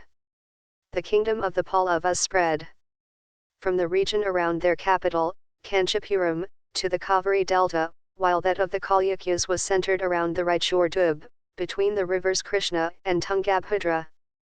Aihole, the capital of the Chalukya's, was an important trading center. It developed as a religious center, with a number of temples. The Pallavas and Chalukyas frequently raided one another's lands, especially attacking the capital cities, which were prosperous towns. The best-known Chalukya ruler was Pulakshin. We know about him from a Pras Hasti, composed by his court poet Ravi Kirti. This tells us about his ancestors, who are traced back through 4 generations from father to son. Pulakshin evidently got the kingdom from his uncle. According to Ravi Kirti, he led expeditions along both the west and the east coasts. Besides, he checked the advance of Harsha. There is an interesting play of words in the poem. Harsha means happiness. Pulakshin also attacked the Pallava king, who took shelter behind the walls of Kanchipuram. But the Chalukya victory was short-lived. Ultimately, both the Pallavas and the Chalukyas gave way to new rulers belonging to the Rashtrakuta and Chola dynasties. As in the case of earlier kings, land revenue remained important for these rulers, and the village remained the basic unit of administration. There were some new developments as well. Kings adopted a number of steps to win the support of men who were powerful, either economically or socially or because of their political and military strength. For instance, some important administrative posts were now hereditary. This means that sons succeeded fathers to these posts. For example, the poet Harishina was a Mahadandanaika, or chief judicial officer, like his father. Sometimes, one person held many offices. For instance, besides being a Mahadandanaika, Harishina was a Kumaramatya, meaning an important minister, and a Sandhi Vigrahika, meaning a minister of war and peace. Besides, important men probably had a say in local administration. These included the Nagarashreshthi or chief banker or merchant of the city, the Sarthavaha or leader of the merchant caravans, the Prathamakulika or the chief craftsman, and the head of the Kayasthas or scribes. These policies were reasonably effective, but sooner or later, some of these powerful men grew strong enough to set up independent kingdoms. A new kind of army. Like earlier rulers, some of these kings maintained a well-organized army with elephants, chariots, cavalry, and foot soldiers. Besides, there were military leaders who provided the king with troops whenever he needed them. They were not paid regular salaries. Instead, some of them received grants of land. They collected revenue from the land and used this to maintain soldiers and horses, and provide equipment for warfare. These men were known as Samantas. Whenever the ruler was weak, Samantas tried to become independent. Assemblies in the southern kingdoms. The inscriptions of the Pallavas mention a number of local assemblies. These included the Sava, which was an assembly of Brahmin landowners. This assembly functioned through subcommittees, which looked after irrigation, agricultural operations, making roads, local temples, etc. The Ur was a village assembly found in areas where the landowners were not Brahmins.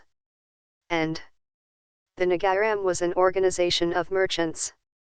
It is likely that these assemblies were controlled by rich and powerful landowners and merchants. Many of these local assemblies continued to function for centuries. Ordinary people in the kingdoms. We can catch an occasional glimpse of the lives of ordinary people from plays and other accounts. Kalidasa is known for his plays depicting life in the king's court. An interesting feature about these plays is that the king and most Brahmins are shown as speaking Sanskrit, while women and men other than the king and Brahmins use Prakrit. His most famous play, Abhijanana Shakuntalam, is the story of the love between a king named Dushyanta and a young woman named Shakuntala. We find an interesting description of the plight of a poor fisherman in this play. A fisherman finds a ring. A fisherman found a precious ring, which the king had given to Shakuntala, but which had been accidentally swallowed by a fish. When he went to the palace with it, the gatemen accused him of theft, and the chief police officer was rather rude. However, the king was happy when he saw the ring and sent a reward for the fisherman. Then, the police officer and the gatemen decided to take a share of the reward, and went along with the fisherman to have a drink. The Chinese pilgrim Fa Xian noticed the plight of those who were treated as untouchables by the high and mighty. They were expected to live on the outskirts of the city. He writes, if such a man enters a town or a marketplace, he strikes a piece of wood, in order to keep himself separate. People, hearing this sound, know what it means and avoid touching him or brushing against him. And Banapada provides us with a vivid picture of the king's army on the move. The king's army. The king traveled with an enormous amount of equipment. Apart from weapons, there were things of daily use such as pots, pans, furniture, golden footstools, food, including animals such as goat, deer, rabbits, vegetables, spices, carried on carts or loaded onto pack animals such as camels and elephants. This huge army was accompanied by musicians beating drums, and others playing horns and trumpets. Villagers had to provide hospitality along the way. They came with gifts of curds, gur, and flowers, and provided fodder for the animals. They also tried to meet the king, and place their complaints and petitions before him. The army left a trail of destruction behind. Elephants often trampled down the huts of villagers, and the oxen yoked to the caravans of merchants ran away, scared by the tumult. As Banapada says, the whole world was swallowed up in dust. Arabia is a desert. It was at the hub of communications for centuries. In fact, Arab merchants and sailors played an important role in the sea trade between India and Europe. Others who lived in Arabia were the Bedouins, pastoral tribes depending mainly on camels, hardy animals that could survive in the desert. Around 1400 years ago, Prophet Muhammad introduced a new religion, Islam, in Arabia. Like Christianity, Islam was a religion that laid stress on the equality and unity of all before Allah, the one supreme God. Here is a verse from the Quran, the sacred book of Islam. For Muslim men and women, for believing men and women, for devout men and women, for true men and women, for men and women who are patient and constant, for men and women who humble themselves, for men and women who give in charity, for men and women who fast, for men and women who guard their chastity, and for men and women who engage much in Allah's remembrance. For them has Allah prepared forgiveness and great reward. Within 100 years Islam spread to North Africa, Spain, Iran, and India. Arab sailors, who were already familiar with the coastal settlements of the subcontinent, now brought the new religion with them. Arab soldiers conquered Sindh, in present-day Pakistan, about 1300 years ago. Beginning of the Gupta dynasty, about 1700 years ago. The rule of Harshavardhana, about 1400 years ago. Chapter 12. Buildings, Paintings, and Books. Metallurgy. Ancient Indian metallurgists made major contributions to the metallurgical history of the world. Archaeological excavations have shown that the Harappans were master craftsmen and had knowledge of copper metallurgy. They even manufactured bronze by mixing copper and tin. While the Harappans belonged to the Bronze Age, their successors belonged to the Iron Age. India produced highly advanced types of iron, forged iron, wrought iron, and cast iron. This box, known as a relic casket, was covered with earth. Later, a layer of mud brick or baked brick was added on top. And then, the dome-like structure was sometimes covered with carved stone slabs. Often, a path, known as the Pradakshina Patha, was laid around the stupa. This was surrounded with railings. Entrance to the path was through gateways. Devotees walked around the stupa, in a clockwise direction, as a mark of devotion. Both railings and gateways were often decorated with sculpture. This was a place where a magnificent stupa once existed. Many of the stone carvings for decorating the stupa were made about 2,000 years ago. Other buildings were hollowed out of rock to make artificial caves. Some of these were very elaborately decorated with sculptures and painted walls. Some of the earliest Hindu temples were also built at this time. Deities such as Vishnu, Shiva, and Durga were worshipped in these shrines. The most important part of the temple was the room known as the Garbhagriha, where the image of the chief deity was placed. It was here that priests performed religious rituals, and devotees offered worship to the deity. Often, as at Pitarjiyan, a tower, known as the Shikhara, was built on top of the Garbhagriha, to mark this out as a sacred place. Building Shikharas required careful planning. Most temples also had a space known as the Mandupa. It was a hall where people could assemble. Some of the finest stone temples were built in these towns. Let us discuss about an early temple at Pitarjiyan, Uttar Pradesh. This was built about 1500 years ago, and was made of baked brick and stone. Monolithic temples at Mahabalipuram. Each of these was carved out of a huge, single piece of stone, that is why they are known as monoliths. While brick structures are built up by adding layers of bricks from the bottom upwards, in this case the stone cutters had to work from top downwards. How were stupas and temples built? There were several stages in building a stupa or a temple. Usually, kings or queens decided to build these as it was an expensive affair. First, good quality stone had to be found, quarried, and transported to the place that was often carefully chosen for the new building. Here, these rough blocks of stone had to be shaped and carved into pillars, and panels for walls, floors, and ceilings. And then these had to be placed in precisely the right position. Kings and queens probably spent money from their treasury to pay the craftspersons who worked to build these splendid structures. Besides, when devotees came to visit the temple or the stupa, they often brought gifts, which were used to decorate the buildings. For example, an association of ivory workers paid for one of the beautiful gateways at Sanchi. Among the others who paid for decorations were merchants, farmers, garland makers, perfumers, smiths, and hundreds of men and women who are known only by their names, which were inscribed on pillars, railings, and walls. So when you get a chance to visit any of these buildings, remember how several hundreds of people probably worked to construct and decorate them. Ajanta is a place where several caves were hollowed out of the hills over centuries. Most of these were monasteries for Buddhist monks, and some of them were decorated with paintings.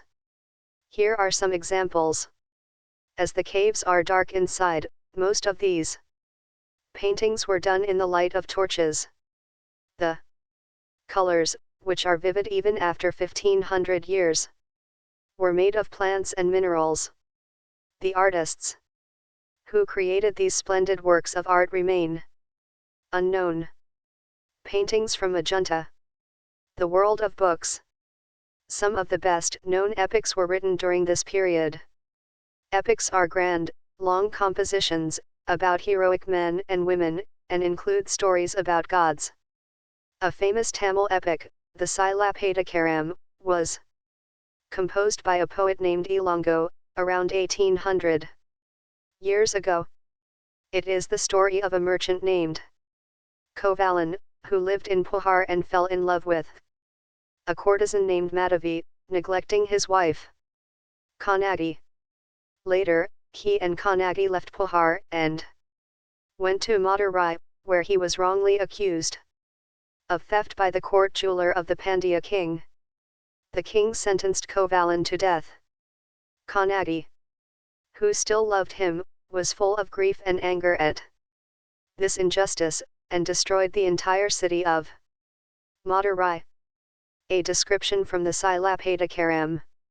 Here is how the poet describes Kanagi's grief. O witness of my grief, you cannot console me.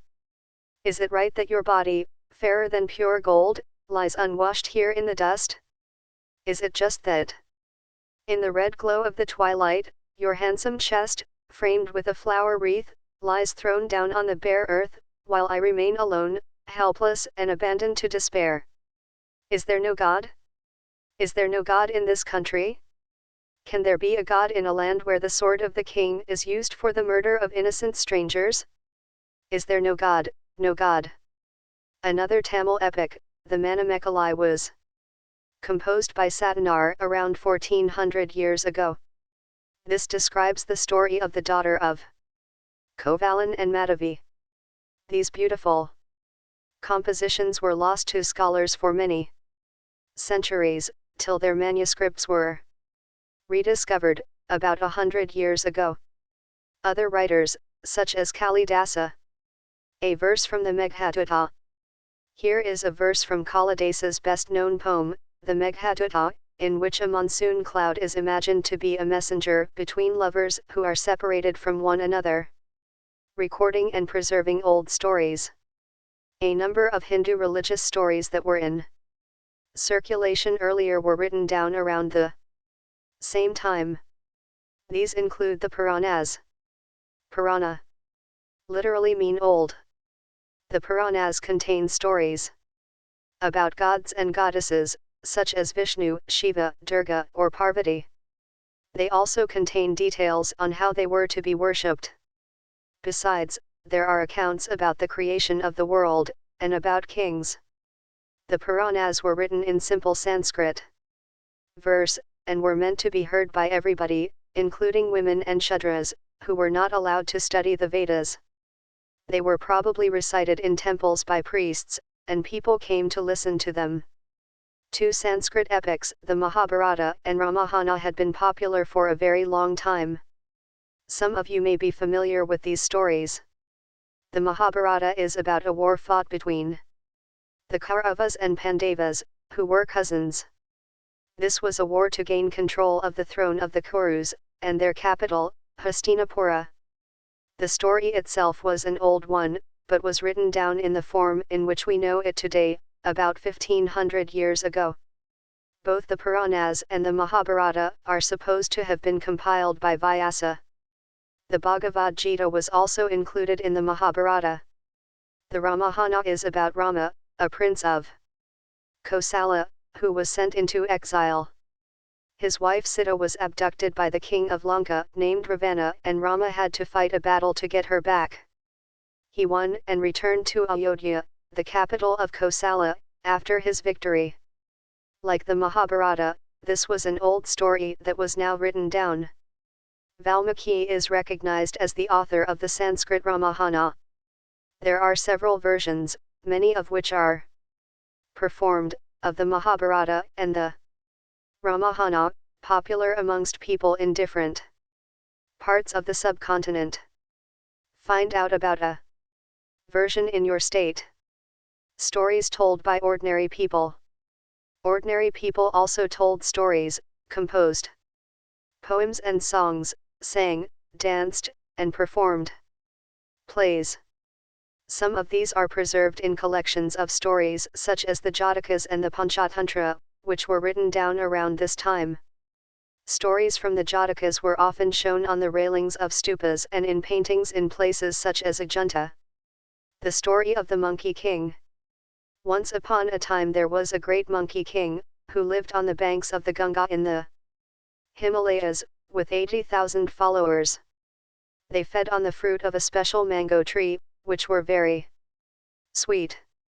Such exquisite mangoes did not grow on the plains.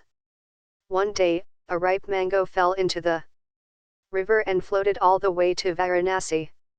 There, the king of the city, who was bathing in the river, found it, and was amazed when he tasted it. He asked the foresters of his kingdom whether they could find the tree for him, and they led him all the way to the Himalayas. There, the king and his courtiers had their fill of mangoes. At night, the king discovered that the monkeys were also feasting on the fruit, and decided to kill them. However, the king of the monkeys worked out a plan to save his followers. He broke off branches of the mango tree, and tied them to form a bridge across the river, and held on to one end till all his followers crossed over. Exhausted with the effort, he fell down and lay dying. The human king saw what had happened, and tried unsuccessfully to revive the monkey. When he died, the king mourned his death and paid him full respect. This story is shown on a piece of sculpture found from a stupa at Barhut in central India. Writing books on science. This was also the time when Aryabhata, a mathematician and astronomer, wrote a book in Sanskrit known as the Aryabhatiyam. He stated that day and night were caused by the rotation of the earth on its axis, even though it seems as if the sun is rising and setting every day. He developed a scientific explanation for eclipses as well. He also found a way of calculating the circumference of a circle, which is nearly as accurate as the formula we use today. Varahamihira, Brahmagupta, and Bhaskar Acharya were some other mathematicians and astronomers who made several discoveries. Ayurveda. Ayurveda is a well-known system of health science that was developed in ancient India. The two famous practitioners of Ayurveda in ancient India were Charaka, 1 St. 2 ND centuries CE, and Sushruta, c. 4th century CE. Charak Samhita, written by Charak, is a remarkable book on medicine. In his treatise, Susruta Samhita, Sushruta speaks about elaborate surgical procedures. 0. While numerals had been used earlier, mathematicians in India now invented a special symbol for 0. This system of counting was adapted by the Arabs and then spread to Europe. It continues to be in use throughout the world. The Romans used a system of counting without using 0. Paper has become a part of our daily lives. The books we read are printed on paper, and we use paper for writing. Paper was invented in China about 1900 years ago, by a man named Cai Lun. He beat plant fibers, cloth, rope, and the bark of trees, soaked these in water, and then pressed, drained, and dried the pulp to create paper. Even today, handmade paper is made through a similar process. The beginning of farming and herding at Murgarh dates to c. 6000 BC/BCE.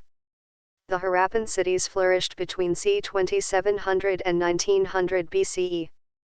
The Rigveda was composed between c. 1500 and 1000 BCE.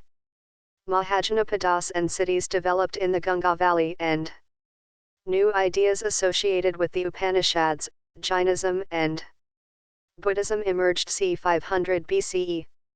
Alexander invaded the northwest c. 327 to 325 BCE.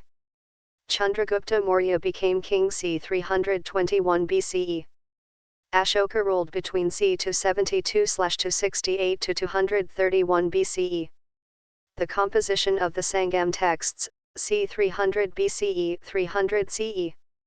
The reign of Kanishka, c. 78 to 100 CE. The establishment of the Gupta Empire, c. 320 CE. The compilation of the Jaina texts at the council at Vallabhi, c. 512/521 CE. The rule of Harshavardhana, 606 to 647 CE. Xuanzang comes to India, 630 to 643 CE. The rule of Pulakshin II, 609 to 642 CE.